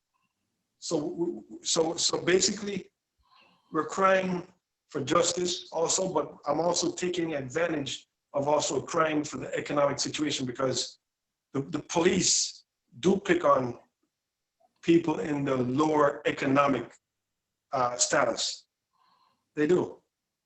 They will not go into a rich area or a certain income, higher income neighborhood and do that. So All economics does have a lot to do with it.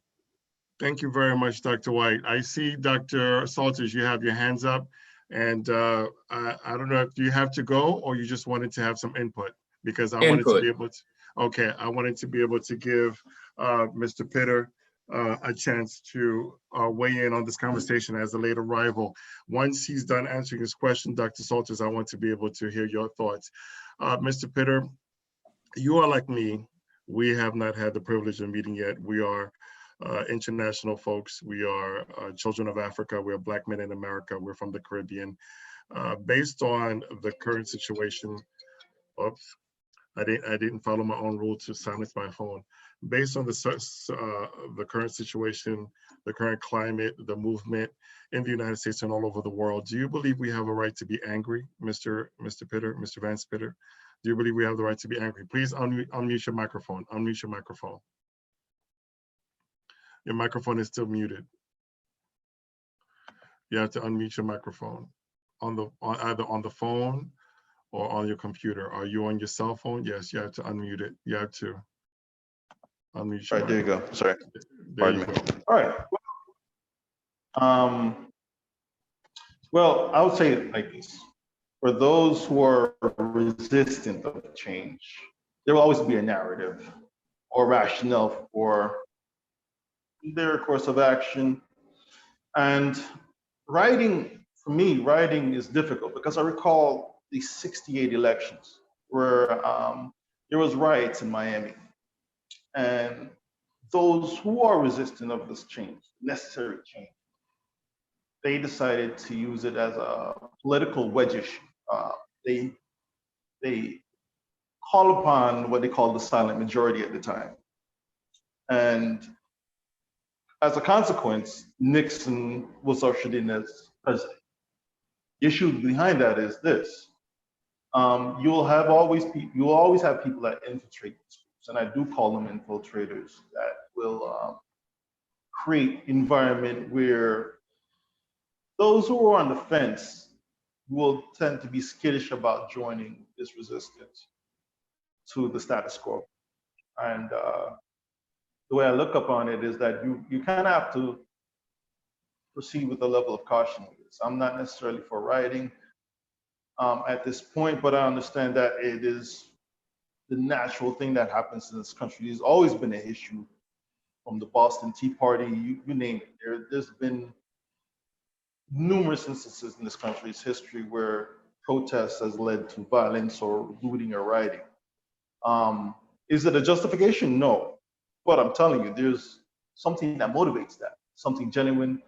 And those who are resistant to this change use it to delegitimize the rightful grievance. And it obscures the objective reality that confronts us. So that's my take on it. Thank you very, very, very much. Okay, Dr. Salters, and I do have to come back to Mr. June. And Mr. June, aside from the, I see your hands raised, aside from the input you're about to give us, I'm reading the feedback from social media. There's a gentleman who's saying, well, please do not provoke the people who built their businesses. It will backfire. This is coming in from Lenny Zanello. Dr. June, Mr. June, I'd like to be able to find out, is it possible? And we've tried it many, many times, and I do believe that Joseph Weedman talked about it. Are we able to get the results without rioting? Are we able to get the results doing this peacefully? Isn't this what Martin Luther King tried to do? And still, many, many times after him, after his passing, we're still facing some of the stuff that were in many, many years ago. Okay, talk to us, Dr. Salters, please. Okay, I appreciate the time. And again, I appreciate being on this platform. And one of the things I want to talk about is one of the other brothers, I missed his name, that it was talking about the economics of it and when you're dealing with different things. Matthew Tisdall. Okay, Brother Tisdall, I appreciate you saying that, because a lot of times people don't really even understand what goes on inside the police department, with inside organizations. And as one of your people typed in there, they were wondering about community-oriented policing.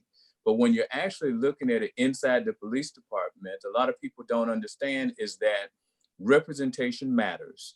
And so right now, when you're inside the police department, if I'm a Black male and the police department does not treat me a certain way or things are happening, those officers go out and talk in their community because that's where they live. You also have it to where there's certain people that right now, who wants to be a police officer?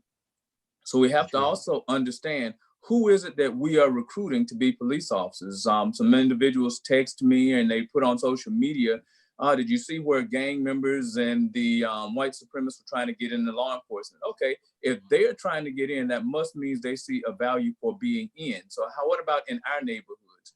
What are we doing to recruit individuals that think like us? Can we imagine individuals that are as representative of our community as what you put together tonight on this platform? Various different shades of skin color, but everybody here for the right. Can you imagine what would happen if all of us in our younger years would be those that would be becoming police officers? So we have to look at it. And in the research that I did, I interviewed 17 Black males that had law enforcement experience from the city, the county, the state, and the federal level. And we discussed racial profiling and how it really impacts individuals' jobs. And we thought about it in my overarching thing. And one of the things that came out was too blue to be Black and too Black to be blue.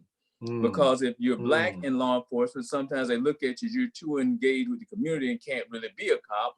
And then in the community, they'll say, well, you're a cop, so you're not really engaged with us. So it's that little cognitive dissonance that you have in here when you're moving forward. And so we're trying to say, what do we need to do to move the community forward? And I would say in our action steps, we need to really engage with law enforcement. We need to really have them involved with us.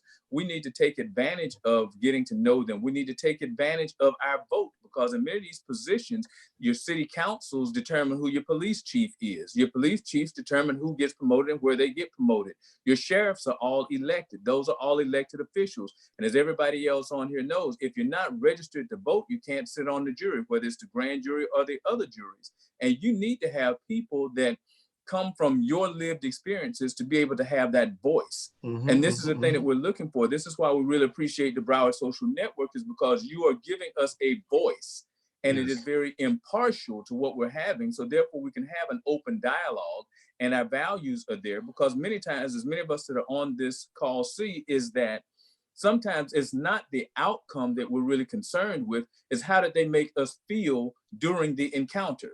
Because sometimes we didn't even get the process, right, absolutely, it's all the about process. So we didn't get a ticket, but we're pissed off because of the way that the people talk to us. And so we have to look at that. And when you talked about the definition of looting, I'm one of those kind of individuals. I believe in process. I believe in the protest. I understand that the protest is there. I love peaceful protest. Everything was great. When you look at it, yes, you start burning things down, you do get people's attention. I get that. But what type of attention do you get? And it's kind of like when people talk about Martin Luther King, it was that people look at him and Malcolm X as polar opposites, but many times they were after the same thing, but just were approaching it differently. And it's kind of like if you saw the movie Akilah and the Bee, and she had her ratchet sister, but the ratchet sister served a place when she was out there winning the spelling bee. So we have to work together and have a common good. So where is it that we're actually trying to go? So when we're doing that, we're really trying to move our neighborhood forward, because I've worked with many officers that are white that are really pissed off and upset with what happened. But if we make it a purely white or black issue, who do we have as allies? Right. Just like on this, if we looked at everybody white or light skinned, we would lose half of your platform here. That's so right. We don't want to do that, because right now, if we're doing as police officers, I need to have professional white officers. I need to have, I need everybody from every span that is out here dealing with humanity and not dealing with things that are going to be devaluing people. So that's why I appreciate you for giving us this voice so that we can put it out there and have these conversations where we may have been cut off in other groups when we want to express our feelings. Thank you so very, very, very much. So let me just go ahead and take a point of privilege here to say that as a human being on this planet, we have created races, and therefore I'm a Black man in America. I am going to say this for everyone to hear, for everyone who wants to hear it, for everyone who doesn't want to hear it. It is, as an educator, right? The kids walk into my classroom, I look at a roster, I don't know if they're white, black, blue, or green. Maybe when I see them for the first 5 seconds, I do know that they're black or white, but after that, they become my students. The minute they cross that door, they're my students, they're my kids. It is my responsibility to protect them. They're my kids. It is my responsibility to look after you. It is your responsibility to look after me. If I am crossing the street and there's a car about to run me over, yank me by the collar and save me, please. There's just no way that the Black man can be safe in America if everybody is not part of the process. I'm going to repeat that. There's no way that anybody cannot be safe. What do you go into neighborhoods that says, there's a neighborhood watch group, right? So therefore, everybody has to be part of that. When they say that there's a village, it is very real. It is very, very real. And this is why I have created this opportunity for us to be able to talk about it, because I'm maintaining my composure. If you really listen to the tone of my voice, I'm in pain. I'm in pain. I look at George Floyd and I see me. I see me, and I see a whole bunch of other faces that could be innocent and end up dead unnecessarily. So we must have a conversation to know how to fix this. We cannot proceed as a society like this. We cannot. Okay, go ahead, Mr. June. You wanted something to say. Please unmute your microphone. Mr. June. Yeah, thank you. I'm only going to take just a couple of minutes. I've got a 4-hour online class I got to teach here in a few minutes. Thank you. A couple of points I wanted to make here is that in all of my classes, especially like cultural diversity and some of those other ones, I have the students go to YouTube and watch the videos, Eye on the Prize. So that they can see what the civil rights movement was all about in the 1960s and how that played out and how it went through all of those.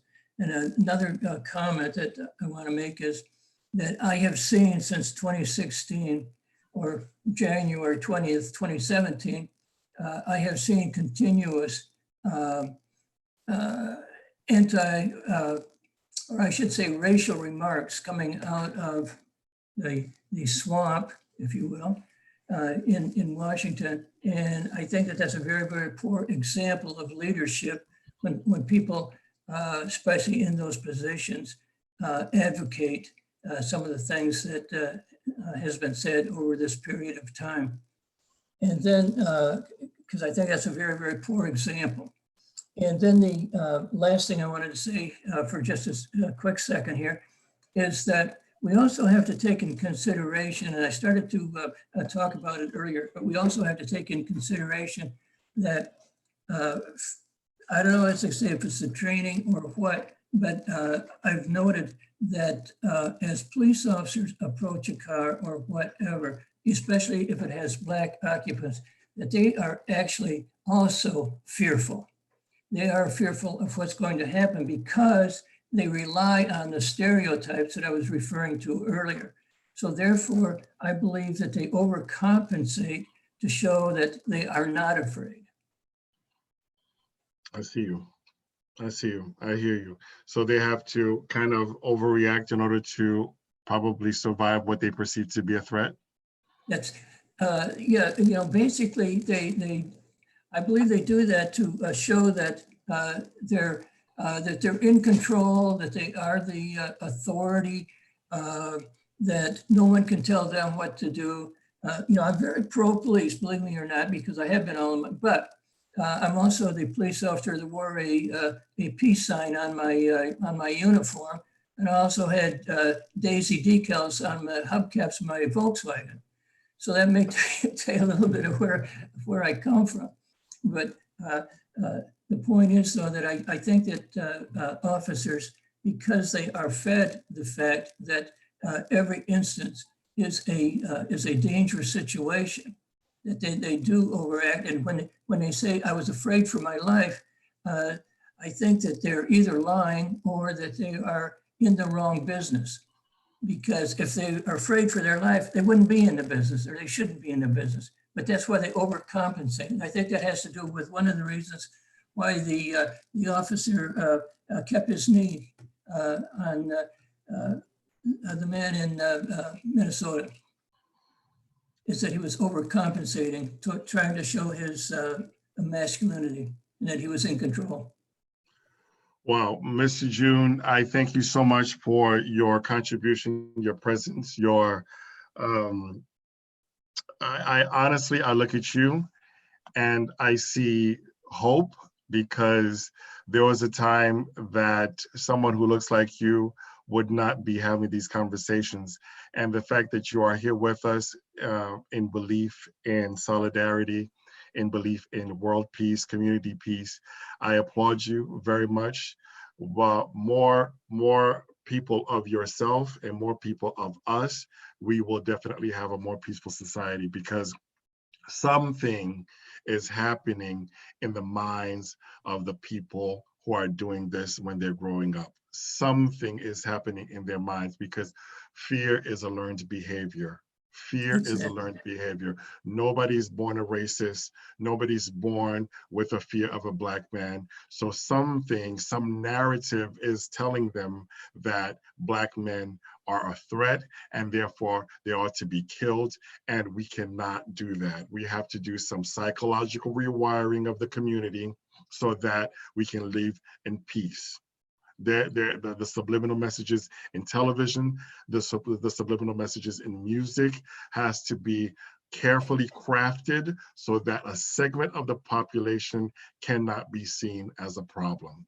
So therefore, your academic contribution, your writing, your sentiments, I thank you very much. I respect your time. And this is what I'm going to ask everybody. Today is June 1st. The first day in June. I'm going to ask that you guys think about the possibility of doing this again in a month, in 2 months, and see if there's some contributions we've made. It could be one person. It could be one person. Contributions we've made to making this world better, and continue as a collective, as a thinking collective, to change the world, because we cannot, this is not a sustainable model. We cannot continue like this. Every time it happens, we're thinking it's hopefully the last time. I don't want to hear about another George Floyd again. Thank you so much, sir, for those kind words. I do appreciate it. And yes, I would look forward to further dialogue. There are several other things that I perhaps could expound upon, but again, the time is a factor. So I would appreciate an invitation in another month or so. Thank you again. Thank you very much, Mr. Junior. Have a wonderful evening. Thank you for your contributions again. All right, I see. Mr. Pitter, I see your hand is up, and then we're going to go back to Mr. Pitts. Mr. Pitter, your hand is up, and we're going to go back to Mr. Pitts, and then on to Mr. Tisdall. Go ahead, Mr. Pitter. Yes, Madam Chair. Yes, I guess what I wanted to add to that is a few things that, saying, and it makes perfect sense in a sense. But I think that this is a process and it's a marathon. It's not a sprint. We have to be at this. We just can't just do knee-jerk reactions and then get mad and then it just dies down. And this is something constant. For me, I've always lived this idea that democracy obligates an informed, engaged electorate. Emphasis on engaged. We need straight up engagement. And this is a marathon. We have to acknowledge and identify this as a marathon, not a sprint. It's good that we have this emotion and it's great. I mean, right now, the whole nation is having this conversation. It's wonderful. I'm with it. But now, can we sustain it? Right. Can we affect change within the structure, or the police environment? Can we do that? And it takes doing this on a community level and then move to the state, move to the regional, move to the national level. You have to think of it, in a sense of a long-term projection. Right. Right. Okay, Mr. Dr. Pitts, expand on that, please. Thank you very much, Mr. Pitter. Yeah, absolutely. I just want to just expand on a few things. Definitely thank you to all you gentlemen. And then as far as for, I try to make sure I choose my words wisely, you guys. So I don't know if you guys heard me clearly, but to you, Mr. Joseph, I never said that there was a resolution in regards to what I was telling, what I'll be telling my child. Never said that it'll always work either, but to the way the question was presented to implement structure. So it's no difference, with Mr. Matthew Tisdall saying to his child that to just come home. You and I both know that won't work either, nor does that work all the time either, right? But to even just to give some kind of structure to my children, I'm definitely not going to teach them or educate them about violence. I'm definitely not going to do that. So there has to be some kind of structure from the male adult to the male child, because we all know, even with the Y generation and as far as for how they're lashing out and acting out just without all of this even taking place, hands sagging down to the knees and all of this other extra stuff that partakes even in regards to the music and things of that nature. Times have changed and things have changed. So again, going back to that stigmatism, we already have that upon us. So then to be able to give that structure to my child. Also, I also want to say in regards to the fight, Freddie Gray, Sandra Bland, I marched on the front lines when Freddie Gray got killed. I spoke on the panel on Sandra Bland's behalf. So I get it. I've been in the big fight, and I think what Mr. Pitcher said was very key, to make sure that we don't just do this just because of this situation, but to continue to keep going. And I think where we lost sight of the whole thing is that from the beginning, whoever was the first person that actually ridiculed, we should have started and stayed on top of it again. And I'm not saying that would have justified or that would have made this situation that it would have never happened. It probably would have, who knows? But I'm saying that we should have stayed on top of our A game. And then when it comes to the leadership, when I did utilize Dr. Martin Luther King, when you look at it, when those two gentlemen passed away, it's kind of very hard to pick and choose the distinctiveness of leadership in the world that we have today. When they died, the fear came upon everybody, and no leader wanted to step up to the plate and become that leader of a Martin Luther King or Malcolm X. And when you look at it, if you want to go deeper into it, look at the civil rights movement and the NAACP, who has also been challenged on certain issues about the stuff that has been happening inside of the organization. So then when you get inside of the organizations, that starts to get dysfunctional and we lose trust in the organizations. Now people don't know who to run to. Who's our leader? Who's gonna do this? I mean, you even had people who were throwing Barack Obama under the bus. And at first it was praise, oh, he was the Black president, congratulations. But then it started to be like, boom, okay, well, he ain't doing this and he ain't doing that, not paying attention to what he was up against, what he had to work with, what he had to fight with. Like he was only able to utilize what he worked with. So I also want to just end with this. I never said that looting, that I was against looting to that magnitude. I said I don't agree with it. And I think that one of the things that this panel does do, just like in human society, and just like what you, Mr. Joseph, and your belief, is that we all have our own opinion.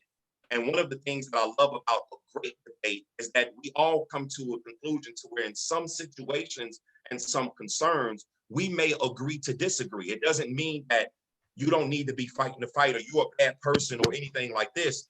Again, I go back to the beginning when I introduced myself. I love all people, no matter what any individual may say or think about me.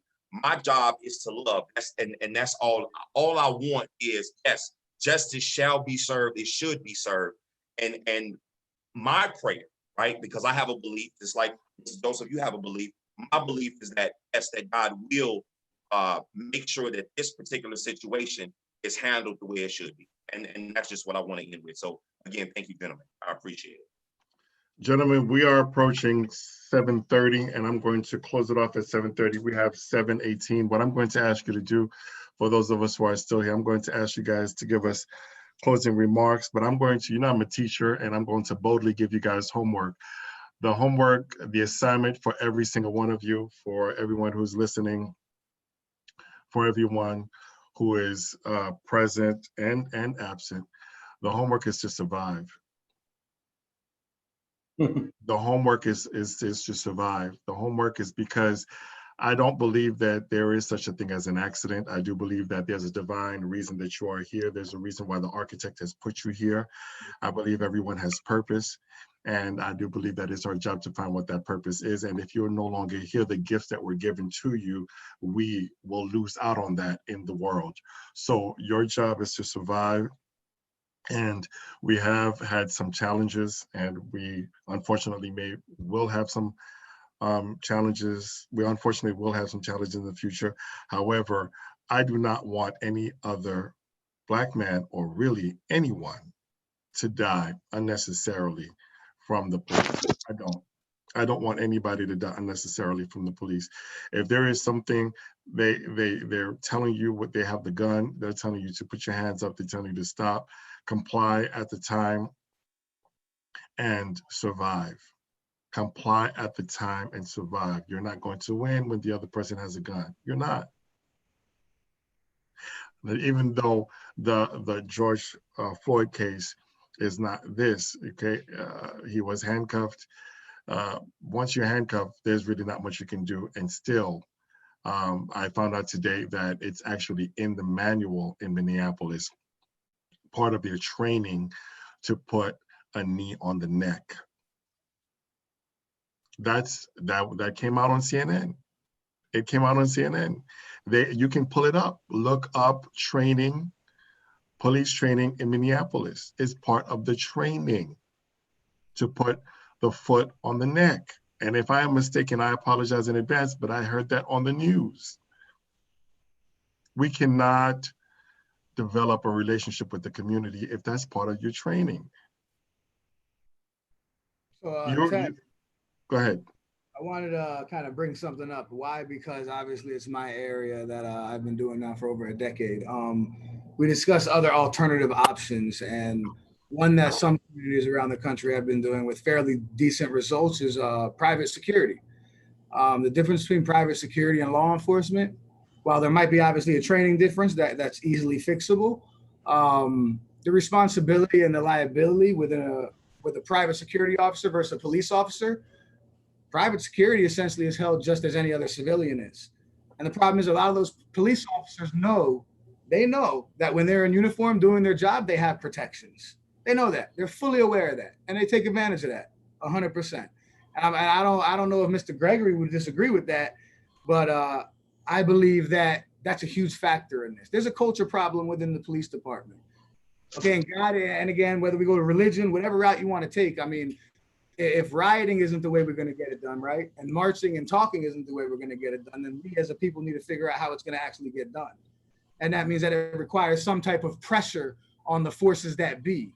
And right now, the only reason people are burning down buildings is because they can't go fight the cops one-on-one. We're going to run up on a bunch of shields with guns? No, so what do? They do the next easiest thing. Your microphone. That's an empty building that they can destroy. You get what I'm saying? They can't go fight those cops. Let me tell you something. When I was locked up, I had an officer take off his badge, bring me in the office, pin me up against the wall and say, sling on me. I have no badge on. I'm ready to fight. Do you think that I had the audacity to sit back and fight him? Even without his badge on his thing, I was locked up, incarcerated. Do you think there was 1 ounce do you think there was even a chance I was going to fight that man? There is no fair fight with the cops. I've seen them take off their badges and fight us right there in the neighborhood. And guess who went to jail, win or lose? Right? There is none of that. They have a protection when they're in their uniform, and they know it. And that's what allows them to do what they do. Most officer manuals give them what most of these gentlemen on here that are law enforcement. Your microphone again. Oh man, sorry about that. Okay, most of these gentlemen should understand what I'm saying is that most police officers are given what they call, police discretion. Right. And that is such a large gap in what they're allowed to do and how they're allowed to perceive things that, I could shoot somebody if they look at me wrong, because you know what, he has one thing I learned a long time ago. It's all about articulation. All right. There's a video online with a lawyer that pretty much says, never talk to the police because what you say will be used against you. It's just that simple. It's not there to help you. And our community definitely needs to be educated more on not just physically how to handle the police, because the truth is we shouldn't be speaking to them, period. We're not in the position right now to where we need to be speaking to them, because everyone I know that's cooperated with police has left almost as the guilty person, as the guilty party. They're looking for guilt in statements. They're looking for reasons to arrest. Why was I called? Why am I about to sit down and do this paperwork and waste my 2 hours of my day? These are the facts. You make them run, they beat you for it. Thank you for proven time and time again on I think body cam over the last few years. So yeah, we didn't even talk about body cams yet, and maybe we need to probably do a part 2. This conversation is hours long, brother. I'm sorry. No. Don't apologize. This is exactly what I need for the public to be able to hear, and this is the opportunity to psychologically vent, because I'm holding back myself because I don't want to get too emotional, considering that brothers are dying out there unnecessarily. I need you to get emotional. That's how we get to the nitty gritty. All the political correct, all this, we could do this the right way. Nah, man. What are you thinking about when you're in bed? What are you thinking about when that cop approaches your car with his gun on his hip? We're not just talking about brothers and sisters that are first-time offenders. We're talking about people like me who go to the drive-in and the car that's his and gets pulled over with a gun drawn on him because the paint on the car was registered wrong. Right? Little things. Brothers and sisters getting pulled over and beaten, they don't die. Look, we've got probably about 13 to 20 incidents in the last few years that happened that have been recorded because they died, not because it's happening. Far more people are getting beaten, abused, and getting incarcerated and don't have a voice because once they're incarcerated, they're guilty, they're felons, they're not trustworthy. And who you're going to believe them over us? That's what I dealt with over the last decade. And now finally everyone's eyes is being open to the fact that law enforcement and the justice system isn't this equal balanced scale that they present it to be. And now that it's opening up, it's hitting home. And the only way it's going to continue to hit home is, I'm sorry, I don't know other way to say it. I don't want to incite a riot. But the fact of the matter is when it hits their pockets and it hits them personally, they pay attention. I don't care how it's done, as long as it's done. Because I've been sitting back watching this far too long. So I'm going to just end it there, guys. Hey, I appreciate everybody. I'll sit back. Thank you very much for that passionate response. Dr. Salters, in response to Joseph Wingman's very passionate statement, is this just a case of a few bad apples? I would look at it and I would definitely say it is a few bad apples, but I do agree with him and everybody that's on here that the bad apples need to be addressed. And one of the things that he says is that nothing is going to happen while we're just sitting back. But what I'll also tell you is that while we need brothers that are just as fervent as he is and have all of the passion, a lot of times you cannot get into a room if you present your argument one way. So it's just like you, my brother, you are multilingual. So if I follow you to Haiti, I can't understand nothing but Griot. If I go over there with you in Spanish, I be yo tengo hombre. So I'm like, okay, I'm about through. So if I do not speak the language of the people that I am trying to communicate with, or I do not make myself welcome, the Bible says you must show yourself worthy. So if brother, there we go again with the Bible. And I spent over a decade in the security and risk management business where there's nothing but Republicans and Christians. And I can tell you now, I've learned how to fight the Republican way. Oh, 100%. I can speak the way they speak, and I can do all of that. But see, this forum here isn't about that. This forum is about me being real with other brothers. Okay. All right. Well, just a minute. Let me do this. Since we want to be like the brothers and have a conversation like the brothers, don't let the bow tie fool you.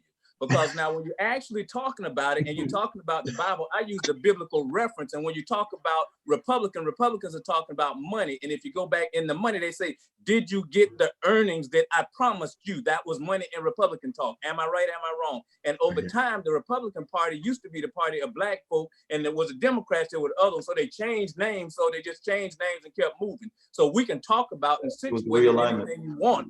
And it's just like when you went to prison, everybody is a 1 minute Muslim. Everybody find religion when they go to prison. All of the books. I understand that. But this is the real thing about me right now. And this is the thing that you get from being on the program with me. I like to listen to you, brother. I love it when you talk about the Indians, and I love it when you also talk about the different tribes of the Indians. Because now I listen to you. Listen to me, brother. Listen to me. Listen to me.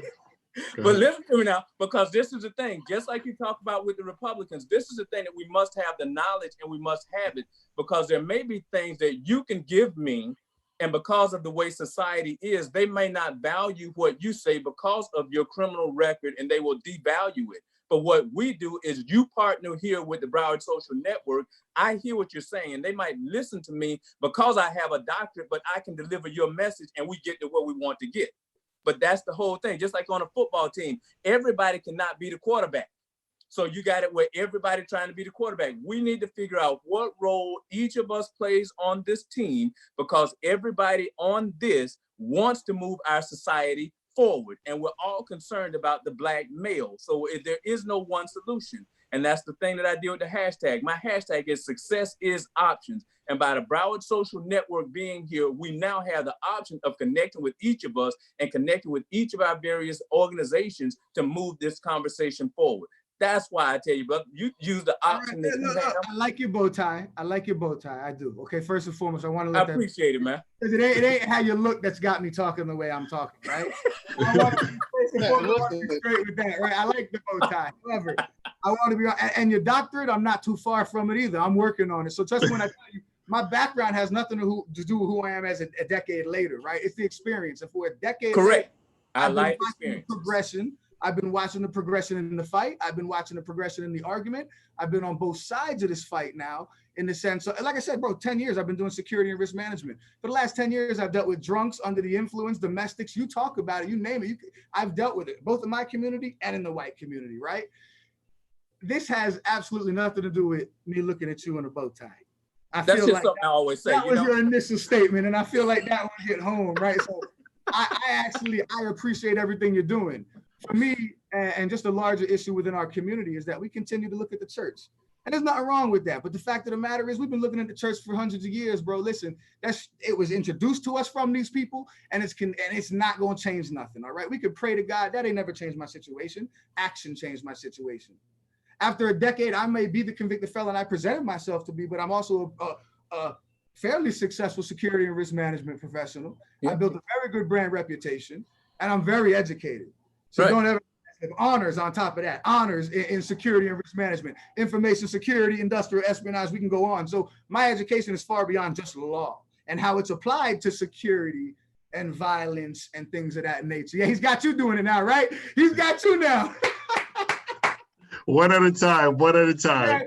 I respect it. I think this conversation is good. And the truth is, I think that it's going to take a lot more, because I know Matt's got a lot to say. I see Pitts. I see everybody that's on right now got a lot to say. And I think this should be more of a roundtable, something that we record live, you know, all together. So those discussions and those times, you know, everyone can kind of get what they got to say in on the moment it's on their head, you know.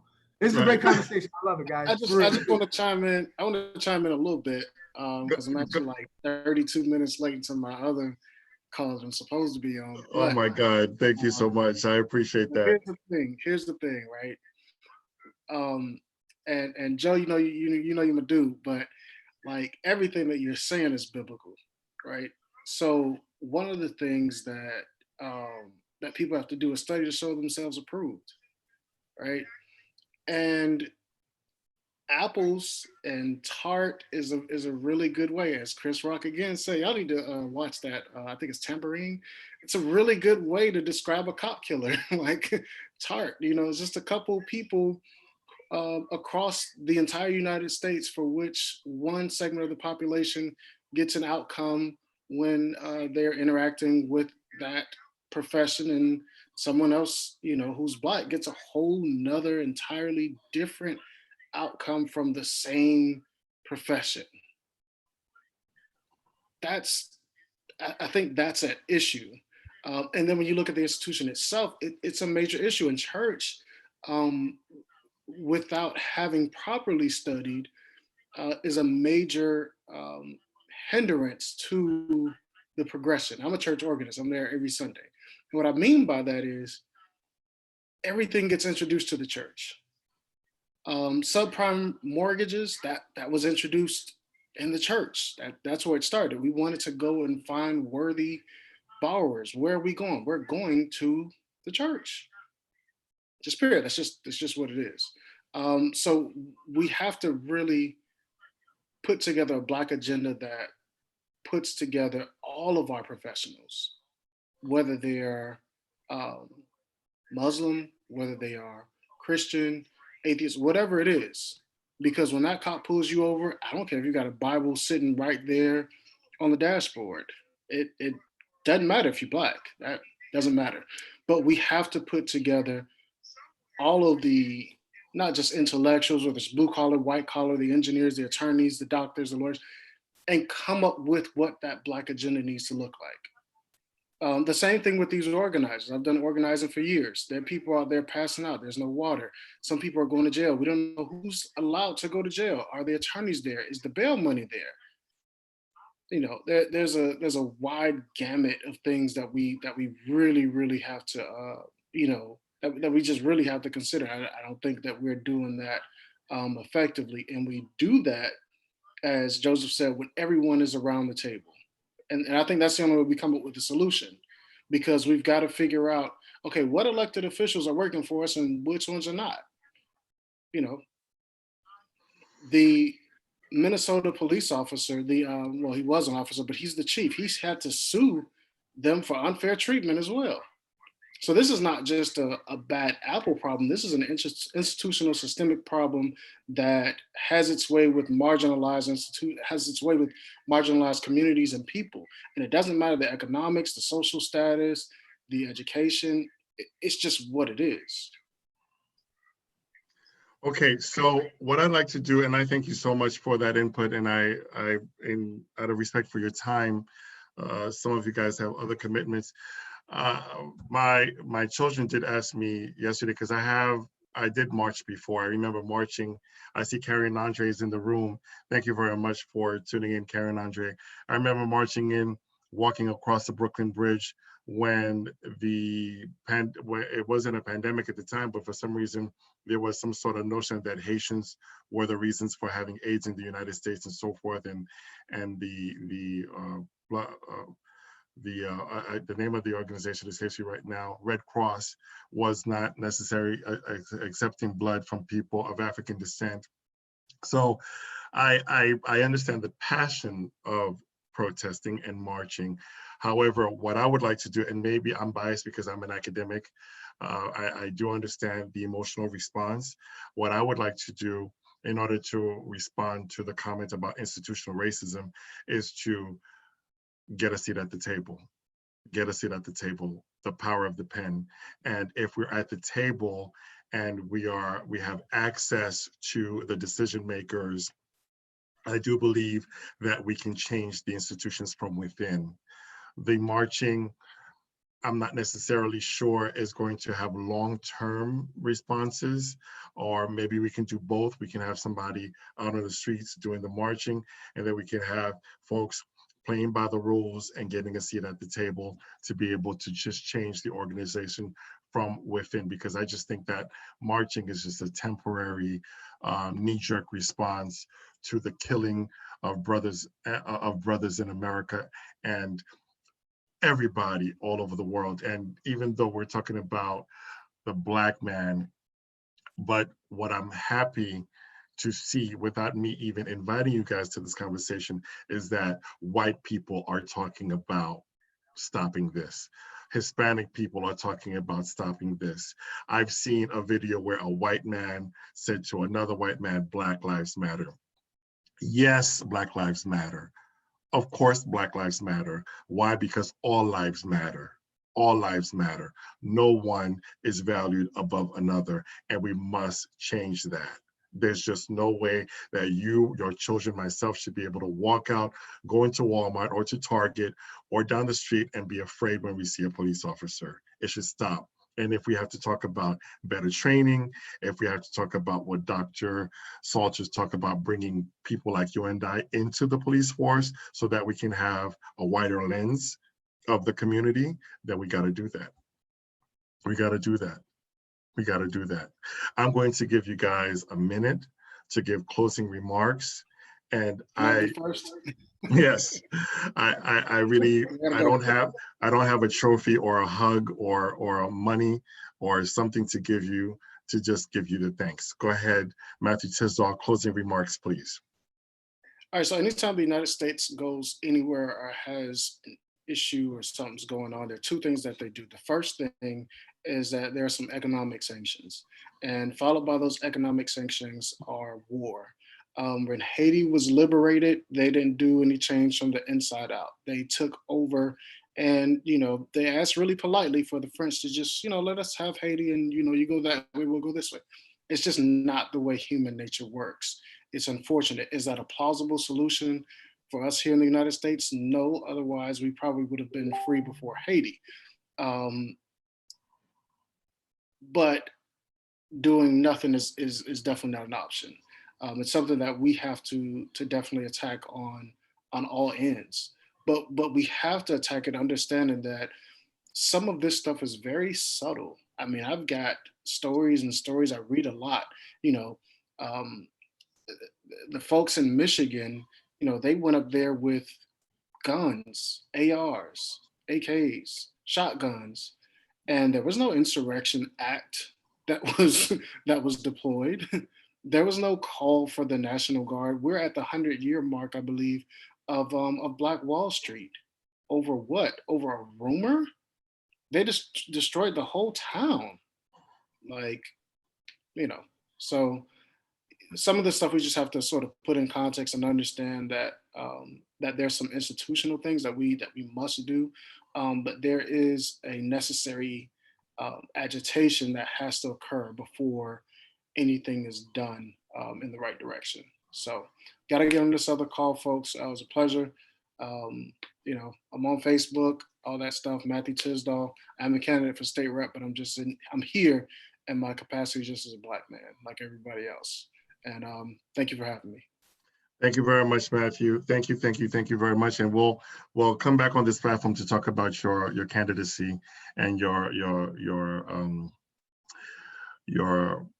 future of making changes in District 102. Thank you so very much. Okay, thank you so very much. All right, Mr. Pitter, any closing remarks?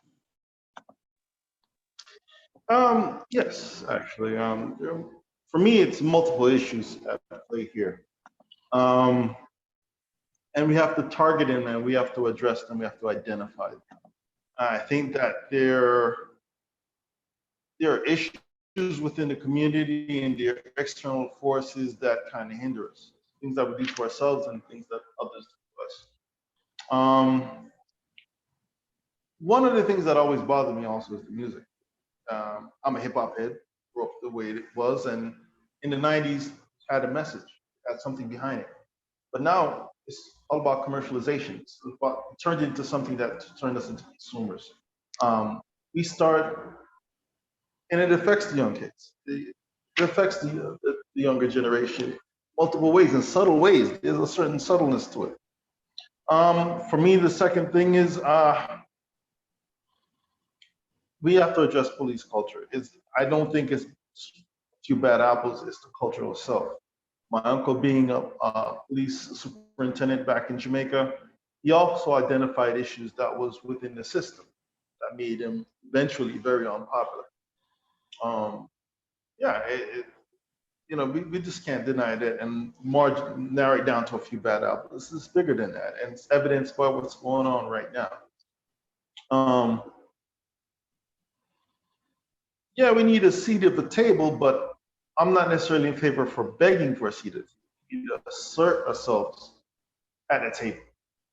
We need to, that's what I see happening. We just have to assert ourselves in this place, make it happen, identify the ways, come targeted in how we address the issues. And yes, the infiltration is subtle. It's very subtle. Like the destruction is just little subtle ways. Religion has a play in this. The church has a play in this. Yes, maybe in the 1500s, it was, they okayed the whole slave trade, transatlantic slave trade. They're responsible for that. I really believe that. However, post-Reconstruction, post-Civil War, the church had a big place in Black African Americans in as far as making the 10 years that we had, or 9 years or so we had post-Reconstruction, where we made moves. The church was critical in that. The church was critical in the civil rights era. It has a place. In my opinion, of late, the church has become decadent, honestly. So I have some issues with that, but I wouldn't want to rule out the involvement of the church in these matters. It has a place. The idea is to approach it comprehensively, not just a bunch of narrow options. I think the issue is far and vast, really. Okay. Well, on that note, the time is nearly 7:45. I didn't even think that we'd be able to last this long. Brothers, and I do mean this very seriously, some of you I've met, some of you I have not met, some of you are calling from different parts of the country. I am monumentally thankful for you giving us your most valuable asset, which is your time. Your most valuable asset, which is your time here at the Broward Social Network. I call it a social network because we must actually depend on each other in order for survival. The statement that I am my brother's keeper, I don't take it lightly. And my aunt told me, an older family member has told me one time, you want respect, but sometimes you have to take respect. It's not going to be given to you on a platter. So maybe that's a form of the rioting and the protesting that we're seeing. This conversation must continue, shall continue, and I'm asking for everyone, Black, white, old and young, to be part of a peaceful movement, to be part of a movement of respect. You cannot even love anybody if you don't have respect. I tell people you can respect somebody and not love them, but there's absolutely no way that you can love somebody and not respect them. And apparently this ex-police officer in Minneapolis did not have a respect for humanity. He obviously did not. Neither did his co-conspirators, because I am calling for them to be charged and to stay in jail. Some people are calling for the death penalty. That's questionable, but I definitely want them to be charged. I want them to go to jail. And hopefully that'll send a message to all law enforcement officers in this country and in the world to treat human beings like human beings. And on that note, I'm going to thank you all again. I really wish we can continue, but it's late, and I'm going to ask you guys to come back again. I'm going to, on Wednesday, for the people who are in the audience, I'm going to have a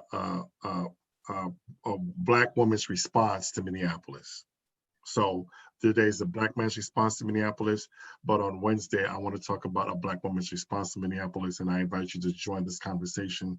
And I just cannot without getting too emotional about it, I cannot thank you all enough. Dr. Pitts, Dr. Salters, Mr. Pitter, Mr. Weedman, your very unique perspective, and everybody else who was able to participate tonight.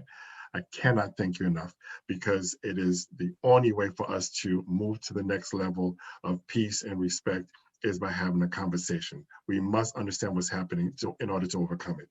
On that note, I'm going to say good night.